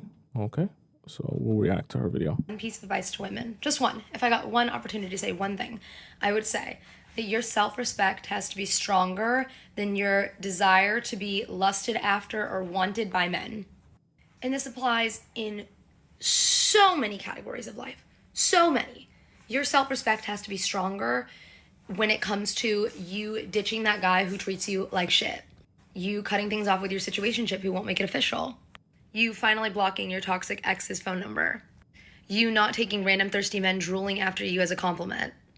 Once you value yourself more, every aspect of your life will be elevated because your standards will just be higher permanently for everything. Whenever I see someone going through certain situations and going back to certain types of people, it just makes me think like, okay, you just haven't found your self-respect yet, and that's okay, but you will. You're just gonna have to learn a little harder. You're just gonna have to get dragged by the universe a little more before you find it. If I could have one. Well, unfortunately, some people, they never learn, but it's okay. I mean, hopefully, most of us in the Players Club, we eventually learn, and we eventually take that knowledge and apply it and grow our self-respect, and we realize that if we really truly want happiness, it's not going to come in the form of doing the most for other people. It's going to come in the form of having our own self-respect, our own boundaries, and making sure that the people we allow in our lives are meeting those expectations, and that respect that they have for you as an individual and your boundaries will keep you happy for a lifetime. Going on a second date tonight. What should we do after dinner? Go home? Don't spend that long on your dates, okay? Don't do that. Don't spend that I be saying that all the time. long on your dates, okay? Dinner is good enough. Ask your vetting questions like I be telling y'all. You don't need to go on a 10-hour date. I don't want you to do that. Go on a 2-hour date max, and that's it. Make him crave your attention. Don't be going on no 5-hour dinner dates with these men. 2 hours max, ladies. Make them crave you. Going on a second. So it's so counterintuitive, but it's so simple when you actually think about how it logically works. I was helping a woman yesterday in her message, and in her private message that she sent to me, obviously I'm not going to tell you the super details of it, but in her private message that she sent to me, she went on this date. It was a second date with a guy, and the date lasted 12 hours. And after the date ended, after 12 hours of being on a date with this guy, she said, "Oh, send me a message when you get home." And he proceeded to get home and then never sent her a message, okay? She then resent him a message and said, "Hey, did you not get home?" And he was like, "LOL, haha, my bad." But guess how many dates they've been on since that second date? Just chat. Just take a wild guess. How many dates they went on after that second 12-hour date? I just want, just throw a number out there. We just, any number, okay? 0. 0 dates they've been on since then. You want to know why? Because this is how men's minds work. When you go, see, remember, everyone has their specific role and everyone is doing things. And when you can fit into those roles, it's good. When that gets thrown out of whack, it's very bad. What do I mean by that? When you go out on a 12-hour date with a man, and I told her this when I answered her message, when you go out on a 12-hour date with a man, you end up doing something very bad for yourself because he might say, yeah, that was a cool 12 hours that I spent with her. But because he sees you for such a long period of time, it's impossible for all of those moments to be filled with joy and glee and bliss. Some of those moments are just going to be like, yeah, we're on hour number 7 and she's still here. We're on hour number 8 and yeah, I guess she's still here and she's still around. But the thing about it is, you don't want men so early on to be thinking of you and thinking of, yeah, I saw her enough. Because narratives are so important for your dating life. You want men to be building a narrative that you're like this elusive thing that they want more of. Because that desire is what's going to push them to say, I want to see you more, right? The mistake comes because when you go out on the 12-hour date, you can feel like you lived 18 lives with that person in the one day. So it feels kind of like you're really bonding with the person and getting close with them really fast. But the problem is, for the next week or 2 weeks, that guy doesn't feel the need to ask you out on another date. Because when he sees you that much, it's very satiating, right? It's almost like, think of it like this, eating a meal that is so big and so large. Let's say you go to a buffet. Are you thinking seriously to yourself when you get home that you need to eat a bowl of cereal? No. Are you thinking to yourself what your next meal is going to be after you go to a buffet? No, because you've eaten so much that you're full to the brim and you're so satiated. So the next time you eat might be the next day. But vice versa, if you eat a small little snack on your lunch, by the time you get home for dinner, you're thinking about how you can eat more. And the entire day, you might be thinking about how you can eat more and eat more. So it's very good when it comes to men to pace the dating that you're doing with them and pace the dates that you go on. That's exactly why I give this information away for free. It's exactly why I gave you guys a template of how much you should be seeing a man at each step of the way throughout your dating phases, and that your dates should only last a maximum of 2 hours, regardless of what you're doing, especially at the very beginning. And you cap it at 2 hours. I don't care if you're mid-conversation. I don't care if you're just getting out the most traumatizing part of your life and you're telling him that you shouldn't be trauma dumping, but I don't care what's happening. You cut it off after 2 hours and you head yourself home. That way he can say, wow, that 2 hours flew by and I want to see you so much. I want to see you another day. I want to see you the next day or the day after that, or I want to see you this week, right? Let that be where guys are with you emotionally, not, oh, I don't need to see you for the next 2 weeks. Let him not fuck go! Let him go and lose you! Let him go and fucking lose you! Oh yeah, let him fucking walk away.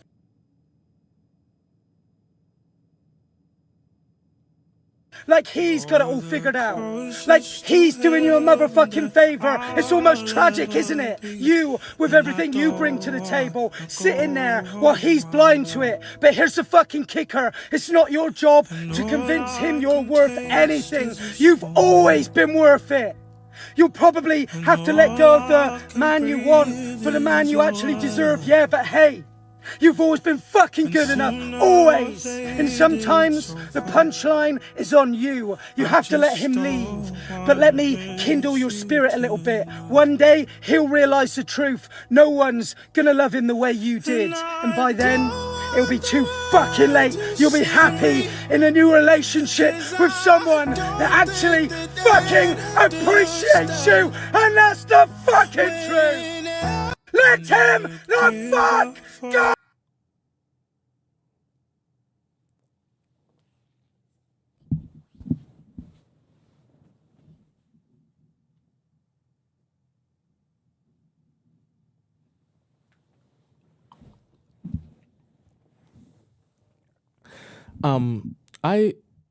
I appreciate that everyone is a little bit different. And I like that I'm not the only one that talk. I like that I'm not the only one that talks about relationships, because everyone has a different style. and a different way of going about things. And so I appreciate that. I'm just someone, I like to just give you the information and try to help you figure out how you can practically use the information for your life and to better your life.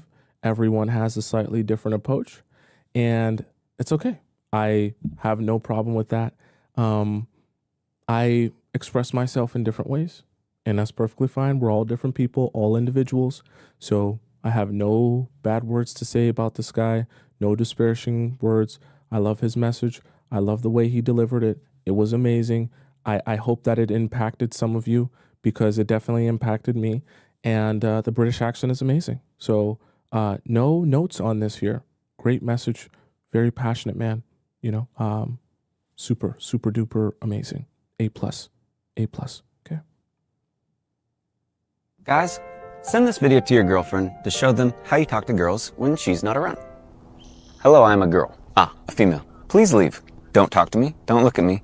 If you see me in public again, don't ever communicate to me. I have a girlfriend, and she wouldn't appreciate if I'm talking to another female. So, please turn around and never look at me again. I do not want this, and I love my girlfriend so much. She is awesome, and she's the best thing ever in the whole entire world. And you are just impeding on our relationship by even looking at me. Because I know what you want to do. I know you want to kiss me on the lips, and I know you want to hold my hands. Kiss me on the lips. So, please, go the other way. Leave forever. Never come back. Find another guy. Find another man that could help you and support you along the way. Okay? Please leave forever. I will yell. I will scream. I am so scared of you right now. And Sounds if my good. girlfriend sees it, she will probably attack you and unalive you. Please leave immediately. Other female.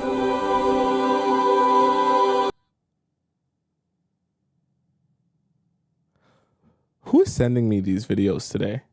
Like, who? Identify yourself in the chat. Who has been sending me these?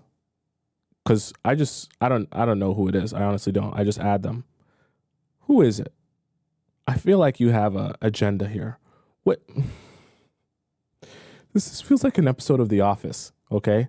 Okay. Obviously, it's a little bit of a jokey joke. I don't think any man on earth is going to talk like this. And if he did, he's probably going to make you very dry. All right. There has to be a little, I know that you want a little bit of a bad boy. I'm assuming a guy who actually talked like this probably wouldn't be very attractive to you, but maybe you're hearing this and you're like, oh my God, this is making me super wet. I would love a man to talk like this when I'm not around. Vibes. Guys, no contact is self-respect. Maybe you lost yourself and the people lose themselves 3 to 6 months before. For long-term relationships, it might have been 12 months, maybe longer. Just know that this breakup was planned. A lot of people are going to message me and they say, James, they cheated on me. It wasn't planned. I had to break up with them. Guys, if they cheat, I understand. You cross the line, you cross the line. Like when they break up with you, they'll give you an excuse, okay? I need to work on myself. I need a break. They're all excuses, guys. No one's going to tell you the damn truth, because you know why? A lot of people don't want to be vulnerable with you. You need to accept the loss at the moment. You need to sit with it. Just remember, this breakup is happening for you. It's not happening to you. This is going to make you stronger and wiser. Number 2, I want you to start looking more attractive, okay? Does that mean you have to go overboard and do all this and buy this and buy this? No, it's all about the simple things, guys. You don't have to create a massive shift straight away, because it's just not going to happen. No contact is all about self-respect, but no contact is glowing low-key, okay? Do not post about the breakup. Do not post stories to get their attention. Do not do any of that. This is what a lot of people do. They make this mistake, or they reach out too early, and I say to them, why did you do that for? Like, you were doing so well, and then your anxiety kicked in, spiraled out of control, and you felt like you need to message them because you feel like, I need to care for them. I love them. They should message me back. I've given them a few weeks. Guys, no. Or the other thing that sometimes you can fall into the trap of doing, which is sending them like a check-in message. You know, we're around the holiday time, or we just passed it, and everyone loves to wish their ex-man, ex-partner, ex-situationship a happy Christmas, happy Hanukkah, happy New Year's, happy holidays, happy everything, okay? Happy. Be happy on your own, okay? Don't do the check-ins. Don't do the wishing happy anything, because that's not That's not the whole purpose. If a guy tells you he wants space from you, and we talked about that in the show literally titled How to Give Men Space. If a guy tells you he wants space from you, or he's showing you that he wants space with you, us space from you with his actions, then you give him exactly that. You don't wish him a happy anything. No, it sounds mean, but you're not on this earth to be the nicest person ever, okay? You're on this earth to do some things for you, okay? And make yourself happy and have long-lasting love. No, you need to stay low-key. Remember, you're obsessing over this person, which will make everything drift away from you, okay? When people come back, it's usually when they are healed, okay? When people come back, they'll message you when you least expect it, when you're not paying so much attention to them. Being a better you, which means doing the 1%ers every day, okay? Now, go for a walk. I don't know, go start going to the gym. Write 5 things that you're grateful for today. I don't know, do something like that. You're alive. That's a start. The hardest thing about no contact is finding the thing that you're going to spend your time doing when you're in no contact. And ironically, if we're going to talk about relationships and how you can have successful ones, we have to talk about how you spend your time outside of relationships. Because if you don't have a clear vision of how you're going to do that, then it's going to be very difficult for you to deal with the ups and downs of any relationship, because you're never going to have absolute perfection where 100% of the time the guy is giving you his undivided attention. So the days that that comes, you have to be able to pivot and take your attention towards something else and take your focus towards something else, and building in that. That way you're not just desperate for a man, right? If you're struggling with someone who's hot and cold with you right now, this is also known as the push-pull method, like on TikTok. Basically the same concept, okay? You pull someone in to push them away. Hot and cold, same concept. You're hot, you're on them, you're attentive, you're affectionate, you're all up on them, you want to see them, everything is great, you love it, we're marinating in that, and then they go ghost, okay? They go M-I-fucking-A, distant, don't know where they're at, fell off the face of the earth, okay? It is a natural chemical reaction in your brain. If you are a fucking human with a heart and a brain, it is natural to feel a little bit uneasy, uncertain, and borderline maybe insane when someone goes cold. Because what is going through your mind, okay, natural, again, you need to know this. Rewatch this as many times as you need, because you have to retrain your brain. It is a natural chemical reaction when someone pulls away their attention when they've been giving it to you, to want to chase after them, to want to get it back, okay? What you have to understand is that this is a manipulation tactic in order to gain control of the situation, okay? And also they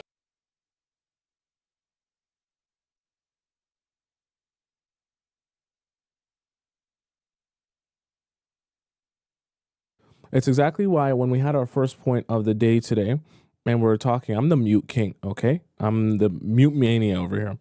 When we had our first point of the day and I was talking to you guys about matching energy and how it can actually be a disservice to you to think like that. Because when you're thinking right away of how to match a guy's energy and you go up here and you're super high matching his energy right at the beginning, and then all of a sudden after a while he pulls back on that energy, now your anxiety is bubbling.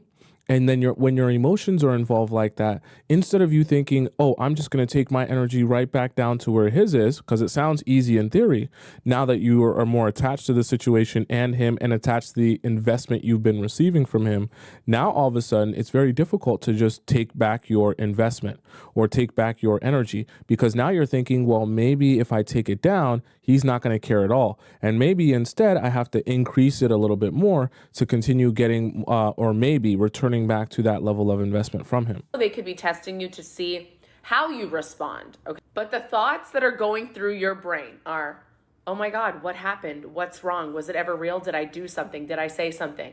You might even go back to the text thread and say, oh my God, I shouldn't have said that. You're gonna start looking for a reason to explain what is going on, okay?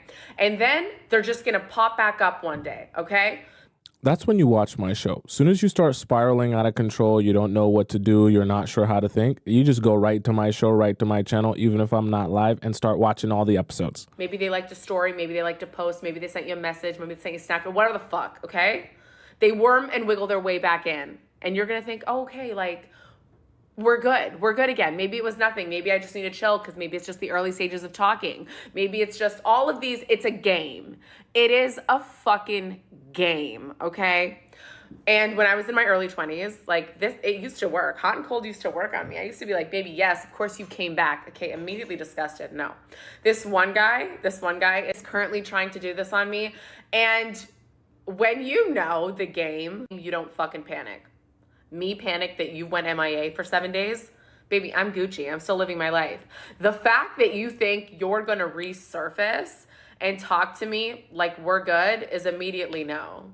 You're being left on red. You're being left undelivered. We're not speaking again. He will try relentlessly, as this man is, relentlessly to get me back hot. And baby, at this big age, I'm going to be 30 this year. You're not getting me back hot. The amount of effort and work, and now what you have to show me, you're never going to pass the test. You're never going to get me back hot anymore.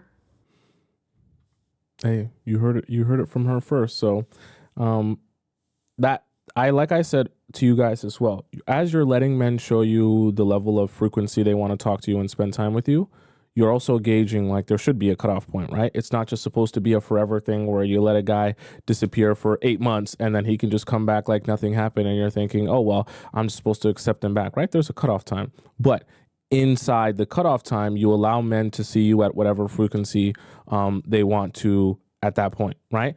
So if for them, it's, every couple of days, every 3-4 days, they're not a big texter, then so be it, right?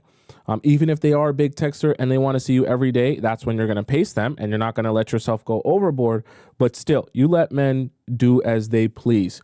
That doesn't mean they get to walk all over you, but you're not going to be overly invested in trying to get them to do more if they're not trying to do more. Okay. All right, chat, let's hop into our next segment of the day. You guys know what is coming up if you've been here for a while. Spam it up in the chat if you know what time it is. It's a very special time. It's an amazing time. It is indeed a time where you're going to laugh and you're going to cry. Don't look at your clock. Don't look at your watch. Don't look at your phone. Don't look nowhere else in your entire home. Because it's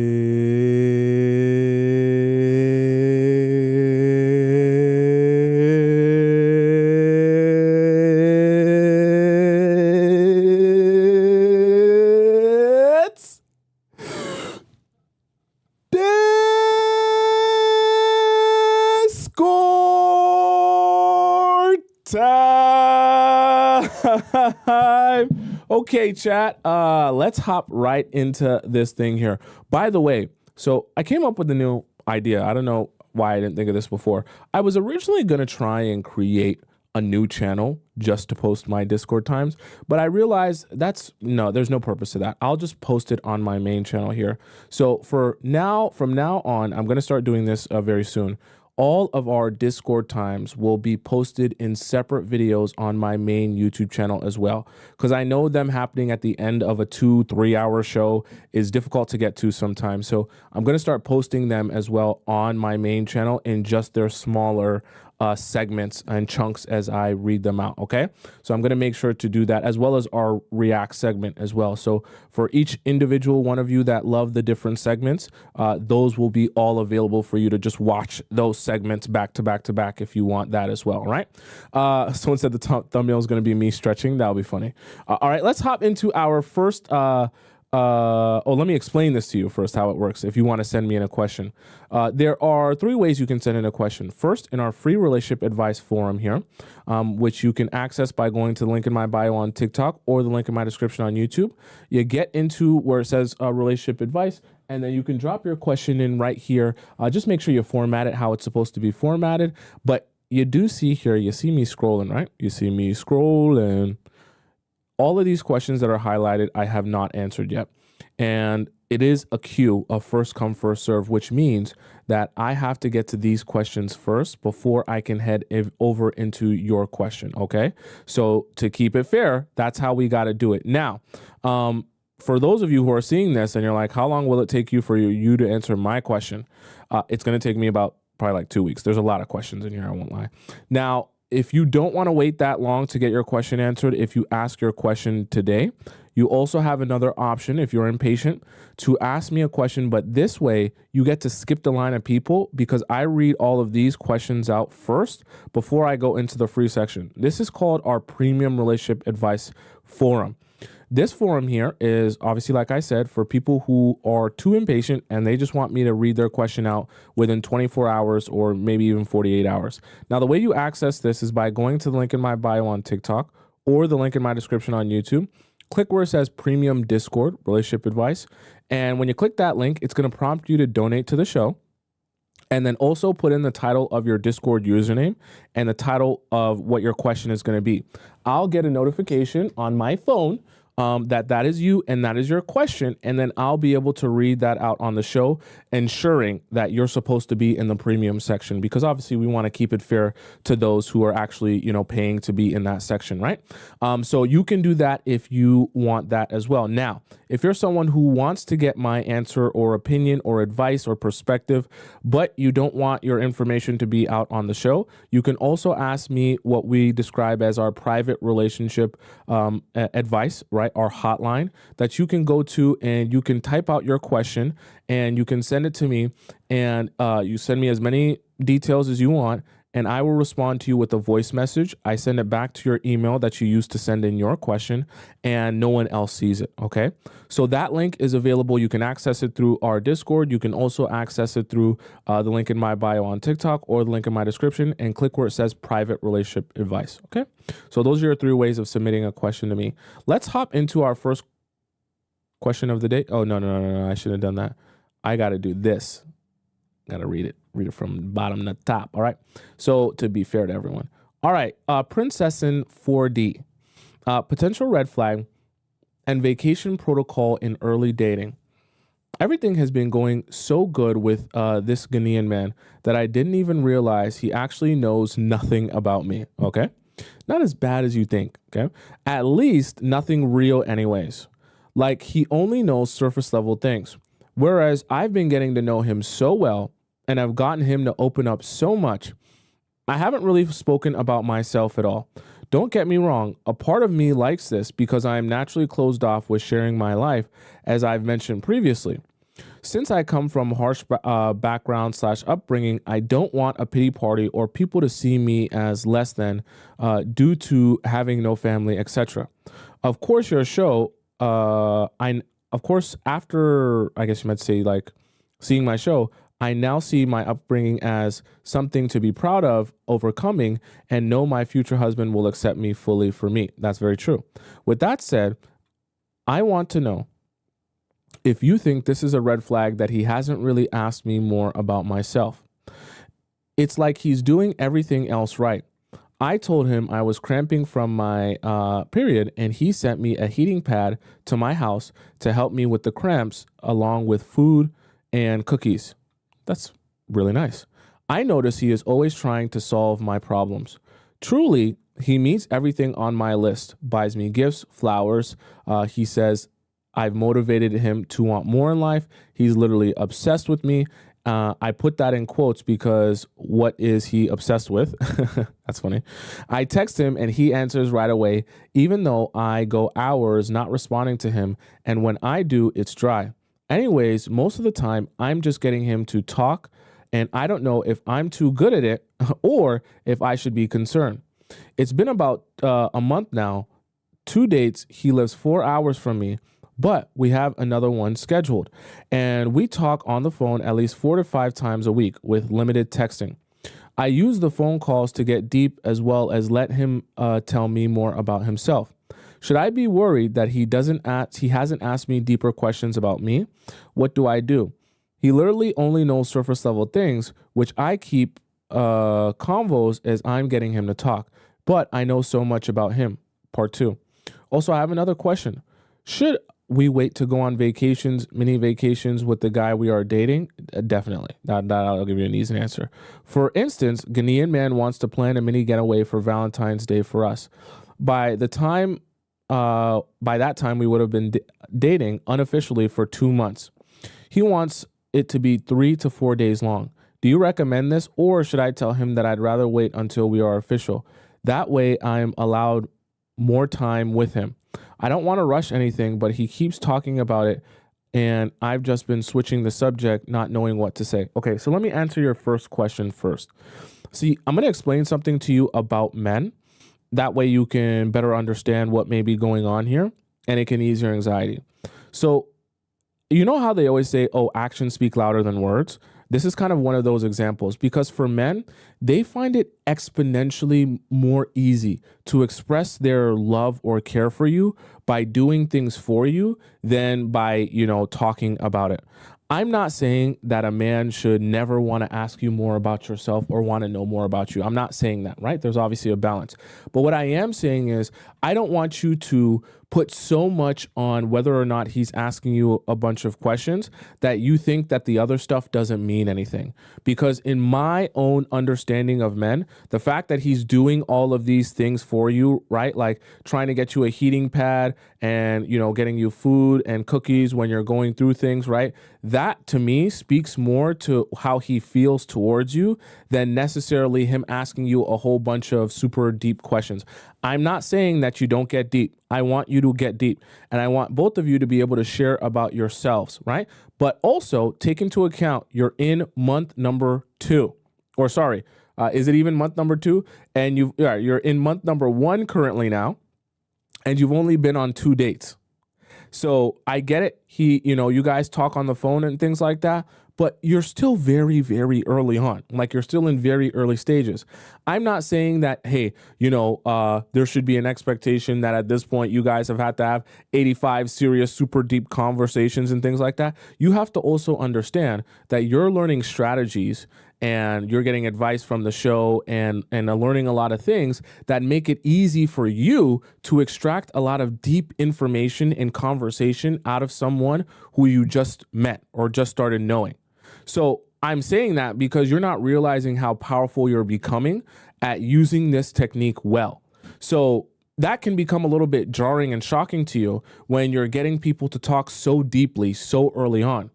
But in reality, people may not necessarily be going this deep this early on. Are you following me?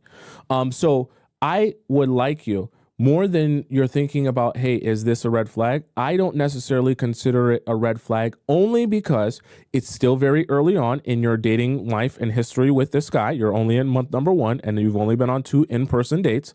And number 2 reason is because in correlation with that or in tandem with that, he is doing a lot of actionable items for you and in this relationship, especially as it relates to your happiness and making sure that you're good.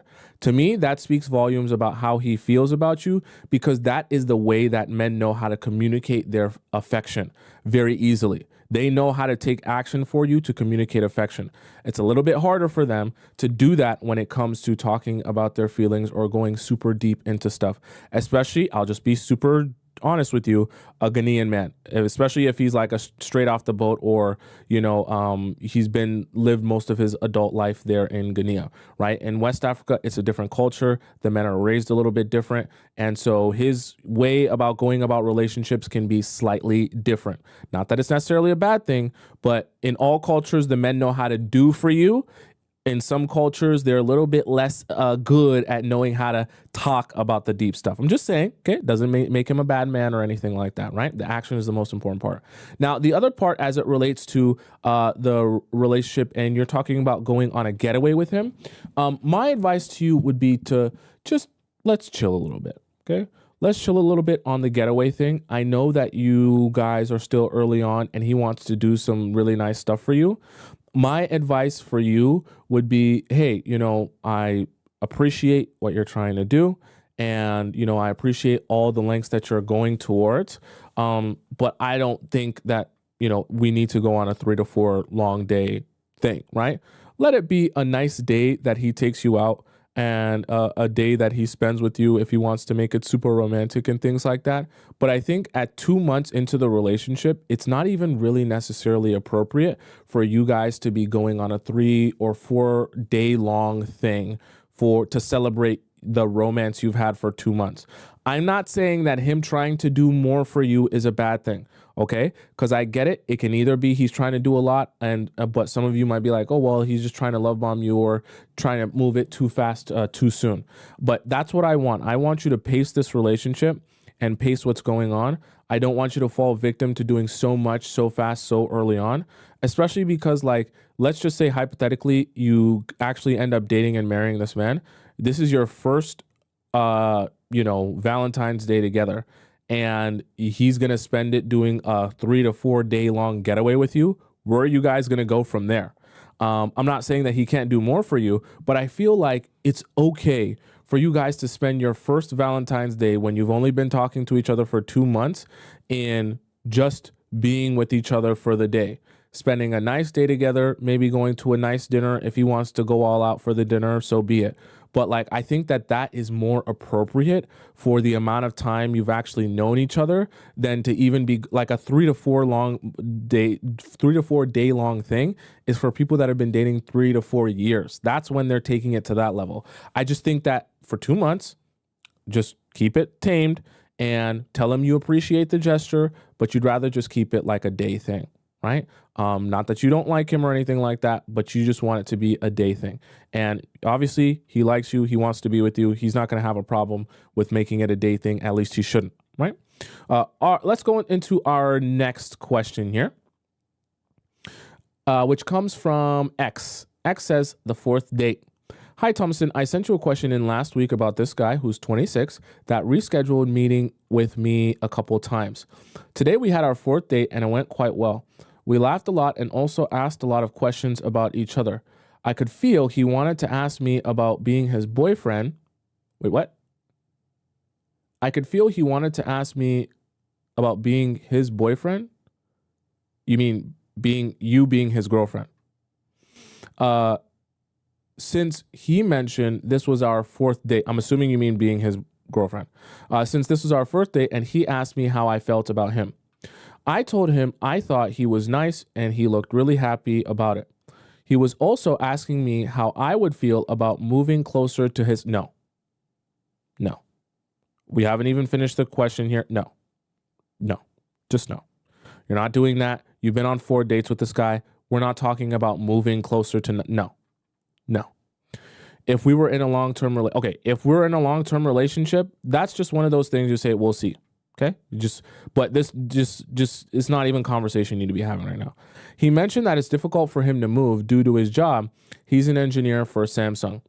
I told him it was fine for me to do so since I work on 1-year contracts and I'm currently unhappy at my workplace. Let's go on. I mentioned to him before I wanted to move after my contract was finished. So I get what he's trying to do. He's trying to understand the logistics of if this is even like purposeful to pursue. But I think that this is a conversation where you just say, you know what, I'll see it. When I'm in that situation, I really have to be gauging where my relationship is and if that even makes sense at the time. The reason I say that is because this is such a hypothetical and I just don't want you making a whole bunch of promises that you feel the need to fulfill as time goes on, right? I just don't, you're adding a lot of unnecessary pressure to yourself. I think the will see answer is perfectly okay. Not that you're against it, but not necessarily that you're making some sort of promise that you'll move closer to him. Okay. I just don't think it's necessary. You're on your fourth date.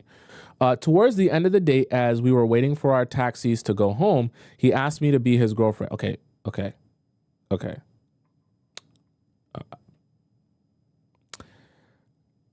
I'm not liking this vibe. I'm not liking it. I get it. See, this is the confusing part, right? You'll hear people say it when he knows and things like that. But there is a pace that is healthy for relationships and your growth in them.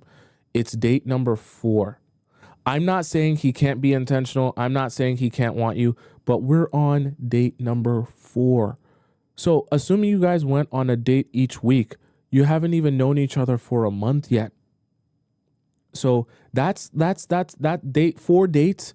Like, let's get some more time with each other. Let's feel each other out. Like, also you X, let's have our first fight.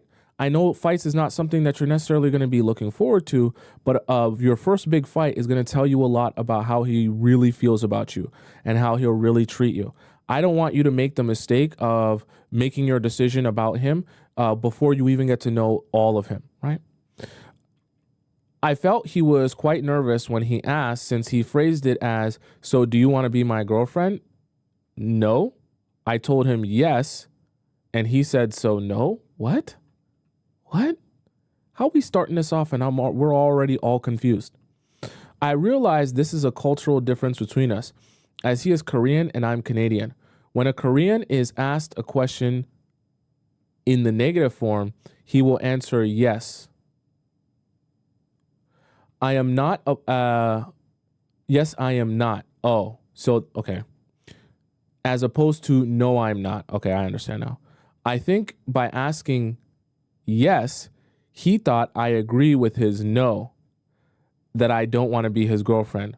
My full answer was yes, but I want to get to know you more. So there's a little bit of a cultural miscommunication here. He looked kind of disappointed. I think, honestly, that was better than just saying yes. And I think you're sending a better message this way. I don't have an issue with being your girlfriend, but at this point, I still want to spend some more time with you and growing with you before I fully commit to that or making that decision. I know that that's a little bit of a complex answer, but that is what was required of a delicate situation like this. I was afraid of this misunderstanding since he didn't ask me to meet again. I messaged him. Oh no. Oh no. Oh no. I messaged him and explained that I do want to be his girlfriend, but I think we should see each other a few more times or get to know each other more. This is a prime example of, okay, I tell you all, whenever you want to have a serious, nuanced conversation with someone that requires delicacy and understanding, and you want to avoid as many miscommunications as possible, I always advise you all to have that conversation in person. Do not have delicate conversations like this over text. I know you're trying your best, X, but you did it the opposite way. In the car or whenever it was, when he brings that up, that's the time to explain things in nuance. It's not the time to be trying to explain that when you get back and you're starting to think, oh, I did something now. And now you're trying to explain yourself over message. Because it's never going to come across how you want. And you're talking about miscommunications off a culture. There'll be even more miscommunications when you're doing it over text as well. He said he understood. And then a few minutes later, he asked me to meet next Thursday. Going forward, I felt a bit anxious. In Korean culture, it's normal for relationships to begin fast, usually after one date or a few dates. I think they have the idea that they will get to know each other while in the relationship. Well, that's fine, but you're here. I'm assuming you said you're Canadian, right? So you're Canadian and you guys are in Canada, and just because, that's his culture, that's perfectly fine. I'm not saying that you're going to assume he's a bad person, because obviously there's a little bit of a cultural thing that's why he's going about it that way. So in you being understanding about that, you still want to pace him and let it work for you, not you be trying to make super crazy adjustments for him just because he's Korean and in his culture is a little bit different, right? He said let's go up here. I think they have the idea that they will get to know each other while in a relationship. I'm afraid that he might be discouraged and may feel this situation is strange. I'm also wondering, now, do I wait until the next time he asks me to be his girlfriend? I'm afraid he may feel discouraged or reluctant to ask again and won't do it. Also, how would I let him know I feel ready for a relationship? Okay, so X, you're in a situation where, because of the cultural differences, there has to be a lot of real nuanced discussion here, okay? And I know you're in a special situation where you're going to have to actually explain some things so that he's not confused about some things, all right? What I mean by that is you're going to have one of these days when you guys meet in person, that is going to have to be dedicated to you explaining to him that for this relationship, you do like him, but you want to spend time with him, getting to know him and understanding him better. And then that is after a while of you guys having some time with each other, then you can feel better about the idea of committing yourself to being boyfriend and girlfriend. Then if you want to, because if he's like fresh off the boat Korean and he really is going about it in his own cultural way, you're going to have to explain to him, you know, in my culture in Canada, it's a little bit different the way that we date. We don't just date right away, fast, you know, super intense. We kind of let ourselves feel each other out and grow in our understanding before we commit to being boyfriend and girlfriend, because boyfriend and girlfriend is supposed to lead to marriage, supposed to lead to da da da da da. And this is a discussion that you can have with him in person where you're nuanced, and then he can kind of connect the dots as, oh, I see why you're doing it like this, or I see why you said no at the beginning. I see why blah, blah, blah, blah, blah, blah, blah, blah. That way, both of you can be at an understanding. And like you said, there won't be the mistake of the miscommunication of, oh, you're doing this because you don't like me. Or you thinking to yourself, maybe if I discourage him, I'm making a mistake because he's going to think I don't like him and then he's going to stop trying. The way to solve that is to have a discussion about this. And I think that it's super hyper important that this gets addressed for you, especially in your situation, just because he might not necessarily be going about it that way because he's trying to manipulate you or love bomb you. It might genuinely be a cultural thing for him. So if he doesn't understand how there are cultural differences where he is now versus how he's accustomed to things going, then, and you guys don't have that discussion, then there's bound to be miscommunication. And you don't want that, especially when both people have the right intention. So setting that record straight and having that cultural conversation is a good way to avoid that unnecessary amount of miscommunication and misinterpretation. Okay, so have that discussion first. Make sure that he's understanding of actually what you're saying and that he's actually absorbed what you're trying to say. And then you guys can move forward in the relationship, hopefully with that same shared understanding of how you're supposed to be moving forward then. All right. All right, let's hop into our next question here that I accidentally clicked early. This one comes from C. C says he needs to cut back on work first. I have danced with a man at weekly events for years, over a decade, 10 years dancing with one man. Okay. Never having a real conversation because I was married. Wait a second. No judgment. Why doesn't your husband come with you to these dance events? 10 years? You've been dancing with the same man? And your husband doesn't come to any of these, like, let's go on. I'm now divorced and we have been seeing each other at different dancing events. He approached me at one and at the next, he asked me to get a bite to eat after. He arranged a date. So, okay, I have a question here, though. Has he asked you to get a bite to eat before? What did he see something or notice something that would have made him realize this is his opportunity to get a bite to eat? Did you express something? I'm just curious, because why would he so conveniently ask you this after 10 years if he hasn't asked you this before? Anyways, he arranged a date with me for dinner, which happened last night. It was a nice evening, and I asked a lot of questions, as I have learned here. He is a lawyer and very driven. He is very busy with work and uses his 3 weeks of vacation like so. 2 weeks snow skiing, and the other week here and there throughout the year. So like just doing his own thing. Okay. I considered this against my list of things I want in a man, and I think we need to wait to date until he retires or has some kind of alternate work arrangement so that he can travel with me. Wait, what? What is, so you're saying because he's too busy, he doesn't get enough vacation. That's what you're trying to say. He did say that he needs to start thinking about working less, but I can see from our conversation that he loves his work, and that might be later, if ever. Trust me, if you're with a man that loves his work, don't even bother fighting against that.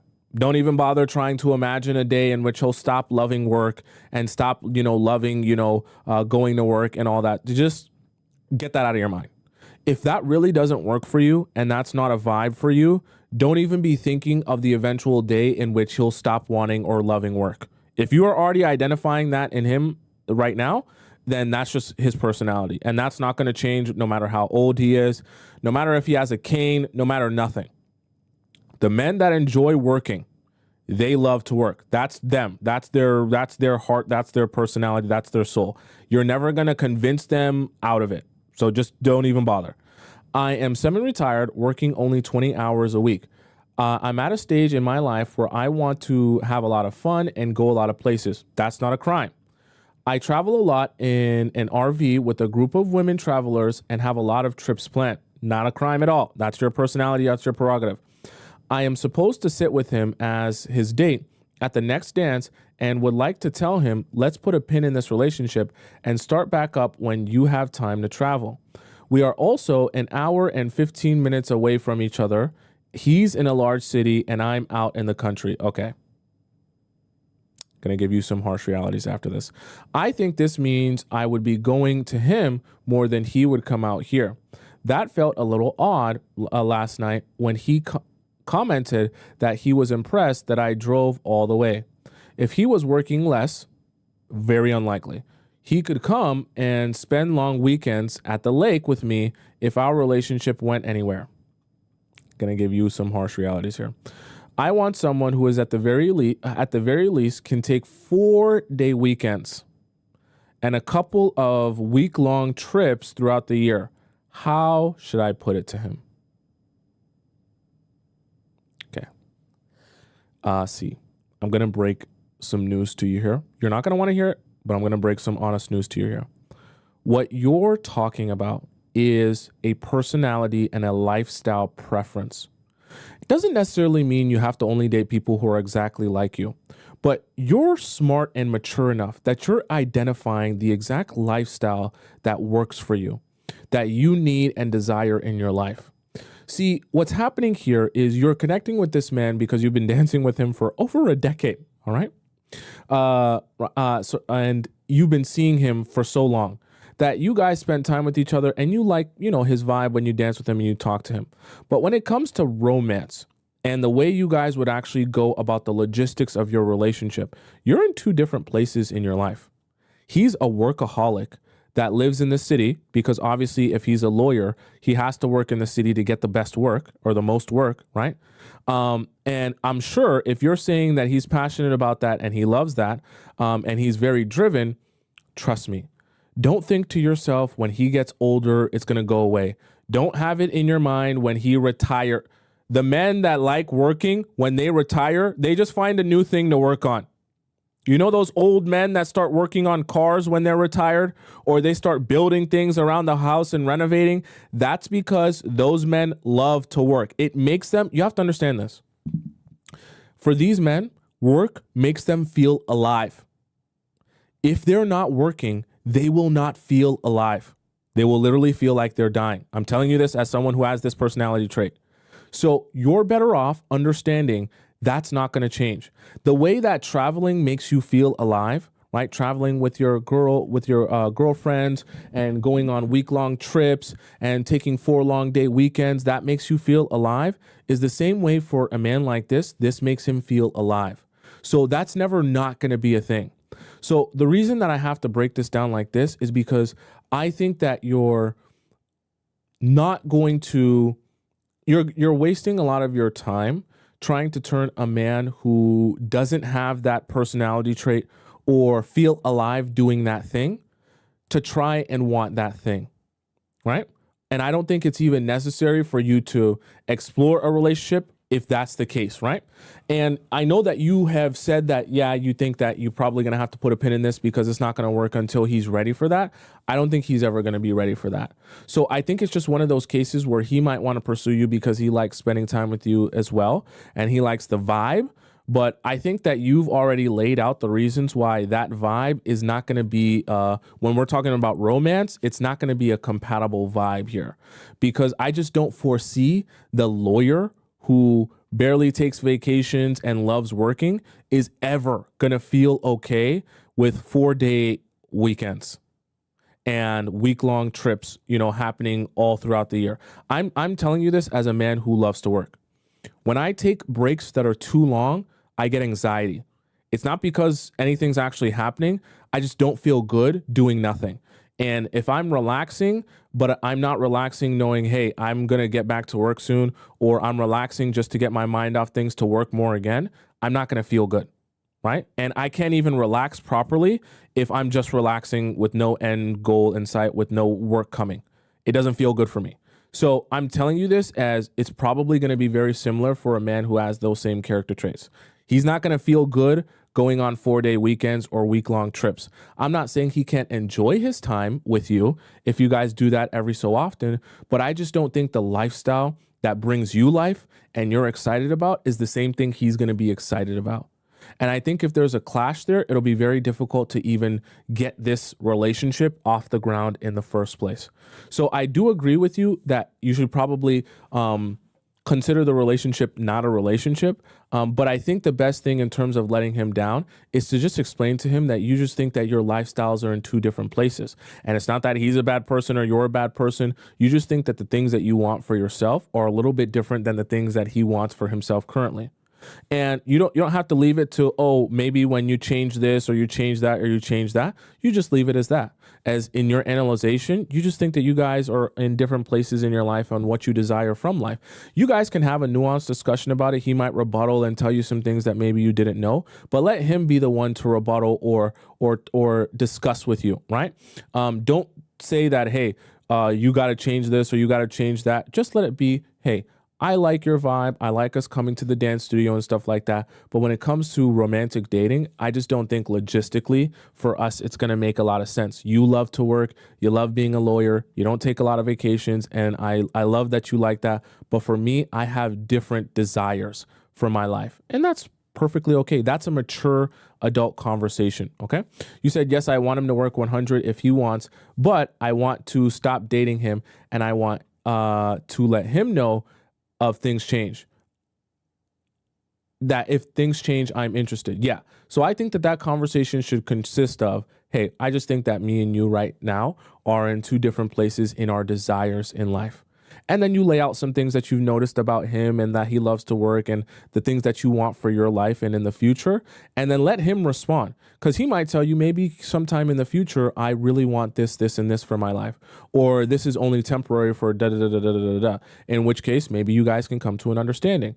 But if he says, you know what, you're right, I do love to work. I agree with everything that you said. I am a workaholic and I can't see myself taking week-long trips regularly and 4-day long vacations. Then yeah, you know what? So it's okay. We can come here, we can dance, we can chat, but let's not do the, going on dates romantic thing, because it's just, there's no purpose to it. Okay. I know that's kind of disappointing, but that's a mature conversation that you have to have when you're thinking about how you're going to actually build a real relationship with someone logistically, not just, in your mind because you like them. Right. Let's go into our next question here. Right. Which comes from S. All right. So S says, make sure, hold up a second. Let me check mine, because this just got submitted here. Let me make sure. Oh boy. Let me make sure this is where it's supposed to be. Okay. S submitted her question. Uh-oh. I think we caught S.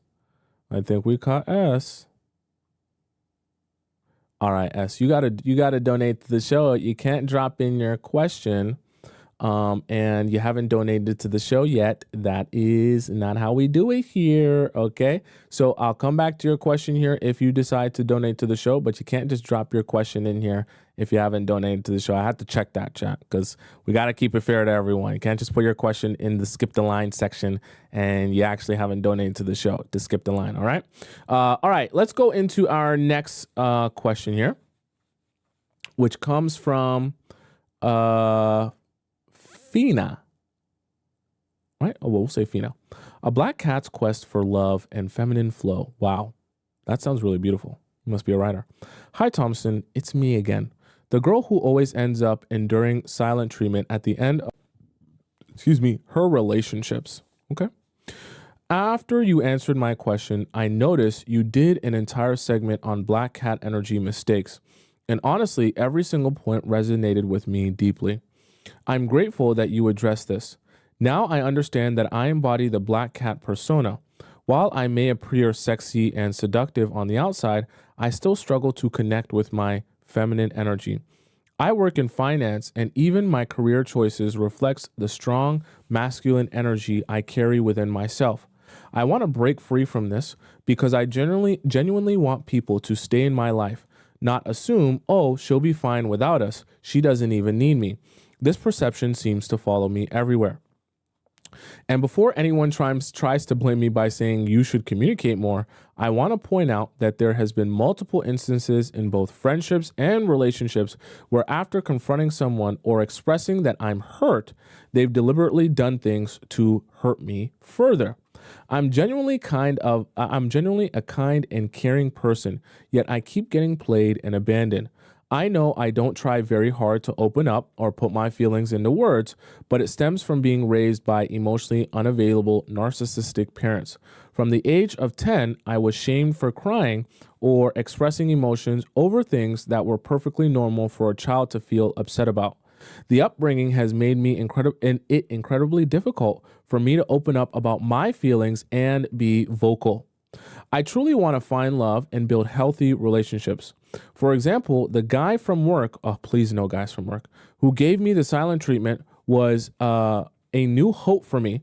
I understand that it's a professional setting, but after that day, he did start speaking to me again. Maybe he was testing whether I'd reach out first. Can you advise me on how to navigate future relationships and tap into my true feminine energy? I'm not talking about looking feminine, but about embodying a feminine mindset. One where I do feel the need to be hyper rational, overly independent, where I don't feel the need to be hyper rational and overly dependent all the time. I want to allow men to love me and give me a chance without making it a competition. For context, my past relationship was abusive, and the one before that was a joke. Wow. Okay. It was long distance and never felt real. I don't have much dating experience, and at 27, I feel like I'm still trying to figure it all out. Thank you so much for your insights. Okay, Finna, right? We'll call you. This is the thing. So obviously I'm a man. So me talking to you about how to be more feminine or be closer to your feminine energy is a little bit of a caveat there because obviously I'm a man. But when it comes to embodying, see, the number one thing that you have to be thinking about is everyone has roles in relationships. And when I say that, I mean you have a particular role that you're supposed to play in a relationship as a woman in your feminine energy, and a man has a particular role he's supposed to play in a relationship in his masculine energy. Now, the natural role for a man, I can explain to you to kind of help you understand how you fit into the relationship, is for the man to be leading and progressing the relationship forward, meaning because of his desire to want you and get to know you and get more access to you. When I talk about access, I'm not just talking about jackrabbiting himself inside of you. I'm talking about access in the sense of getting more time, right, from you and getting more access to you emotionally, getting closer to your heart in terms of you sharing more things about yourself and your life, right?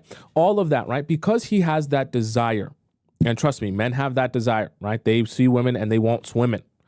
Because they have that desire to get to know you more and get more access to you, they in turn do things to do that, to get that, to receive that access, whether it be taking you out on dates, taking care of you, trying to solve your problems, make you happy, all of that good stuff.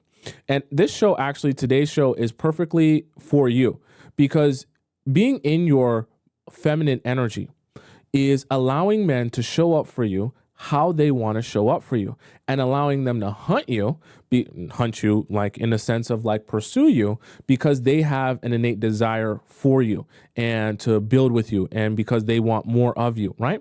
But see, if you don't know how to do nothing properly, then it becomes very difficult to do this well. And then subsequently, you end up not in your feminine energy, you end up in your masculine because what I want you to understand, you broke something down about your childhood that I think is a good analyzation of your own self.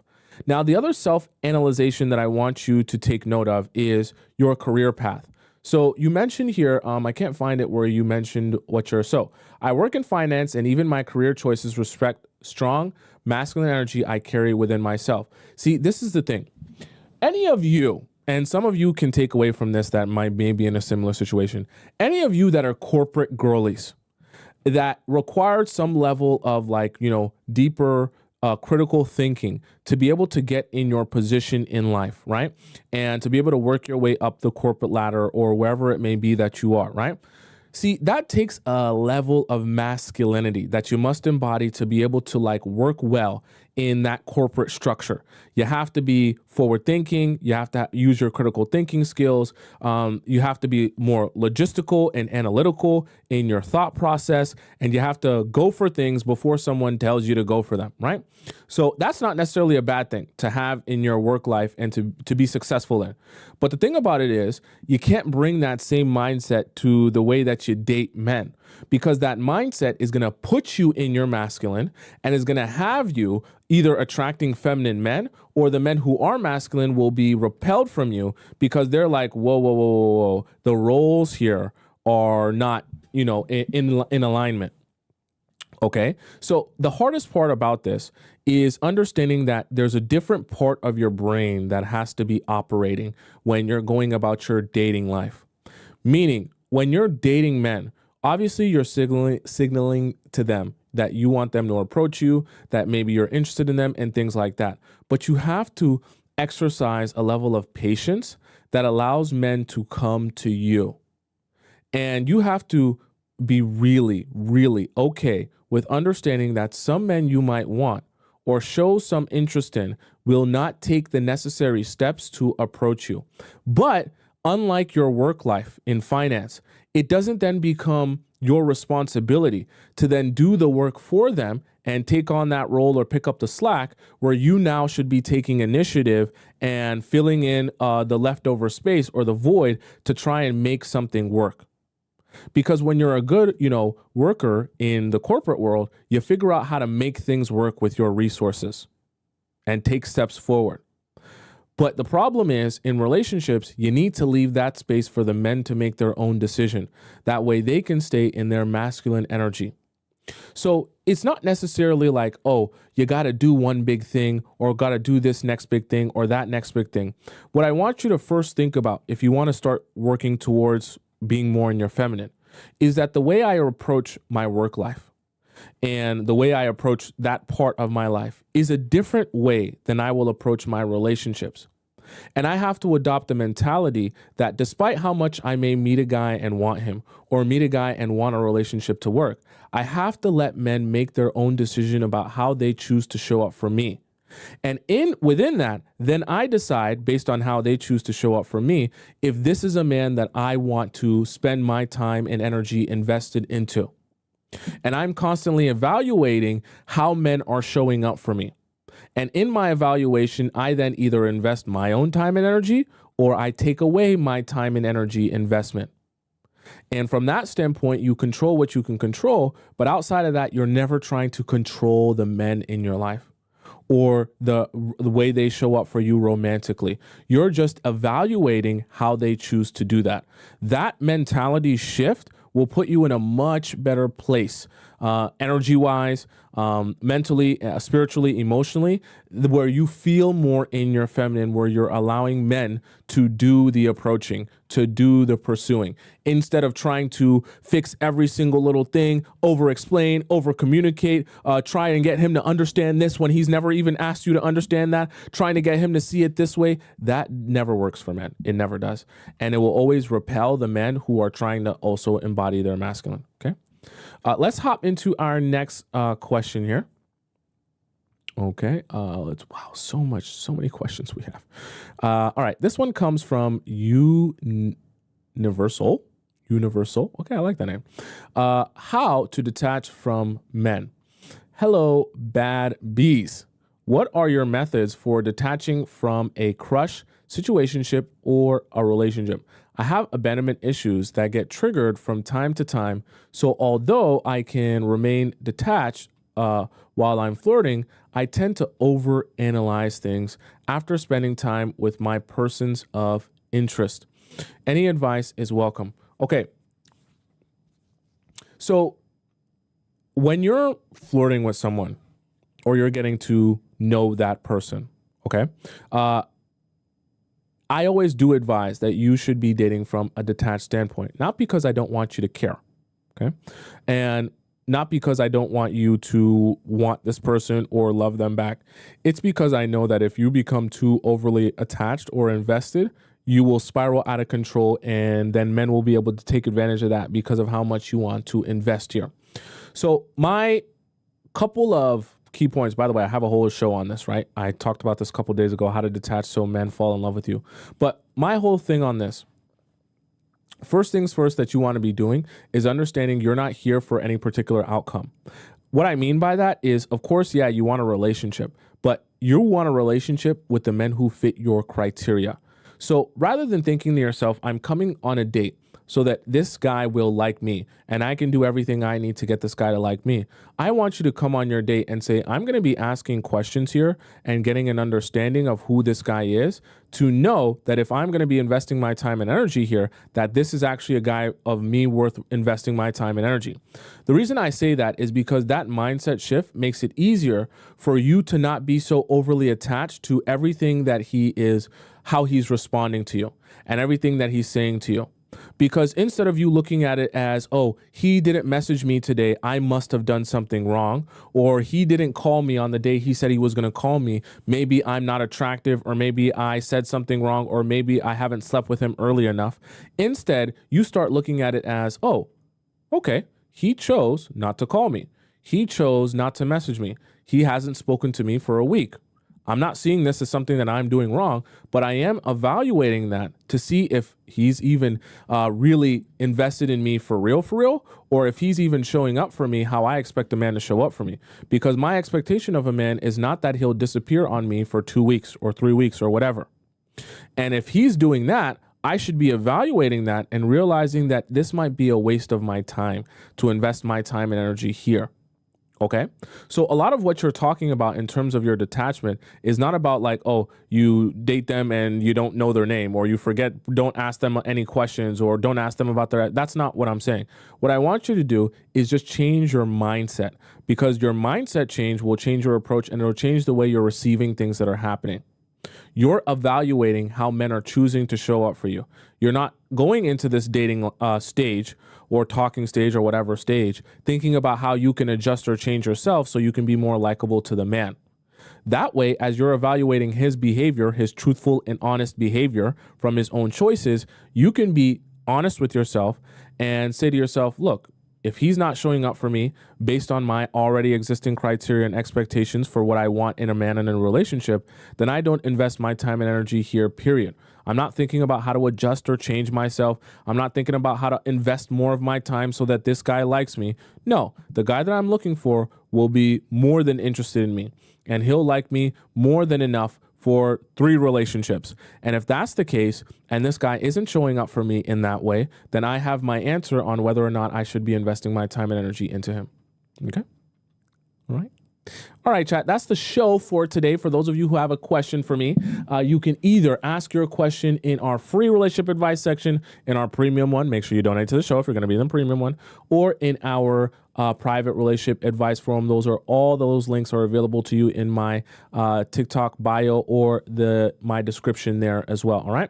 I definitely am going to be posting our Discord times. From now on, I'm going to work on that this weekend, start posting them up on the page. So many Discord times that I have to post up here on our main page. So make sure you guys are following me, subscribing to me on YouTube. By the way, for those of you who love watching me on TikTok, please make sure you're subscribe to me on YouTube and you're in our Discord. Because come January 19th, if you're watching me and you're in the USA, TikTok's going to be no more for you all watching me in the USA.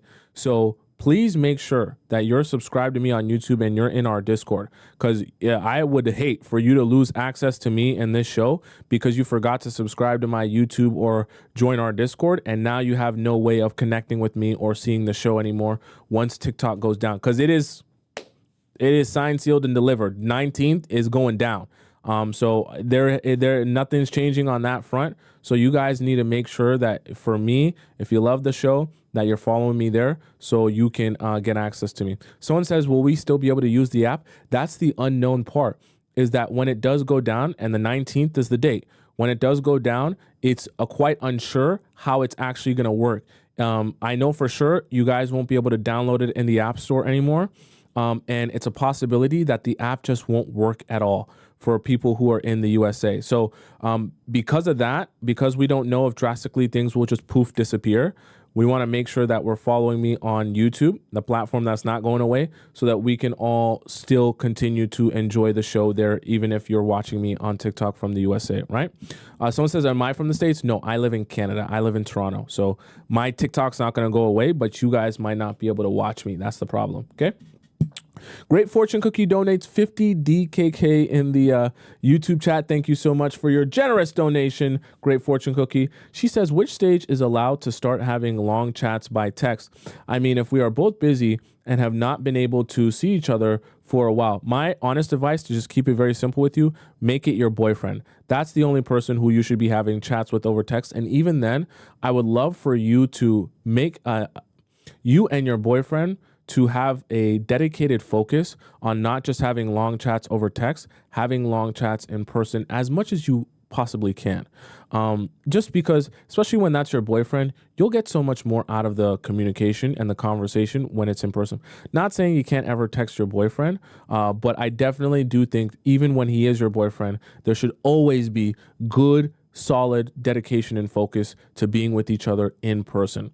But the simple answer is, I think that long chats aren't really super necessary until you guys are legit boyfriend and girlfriend, because then at least you know there's some level of commitment on his part, that you're not overexerting yourself, overextending yourself by trying to match energy of a guy who you're not even sure if he really wants to be with you for real. Okay. Right. Ivy says, is Canada affected? Canada is not affected by the TikTok ban or thing. Okay, we're not affected at all, right?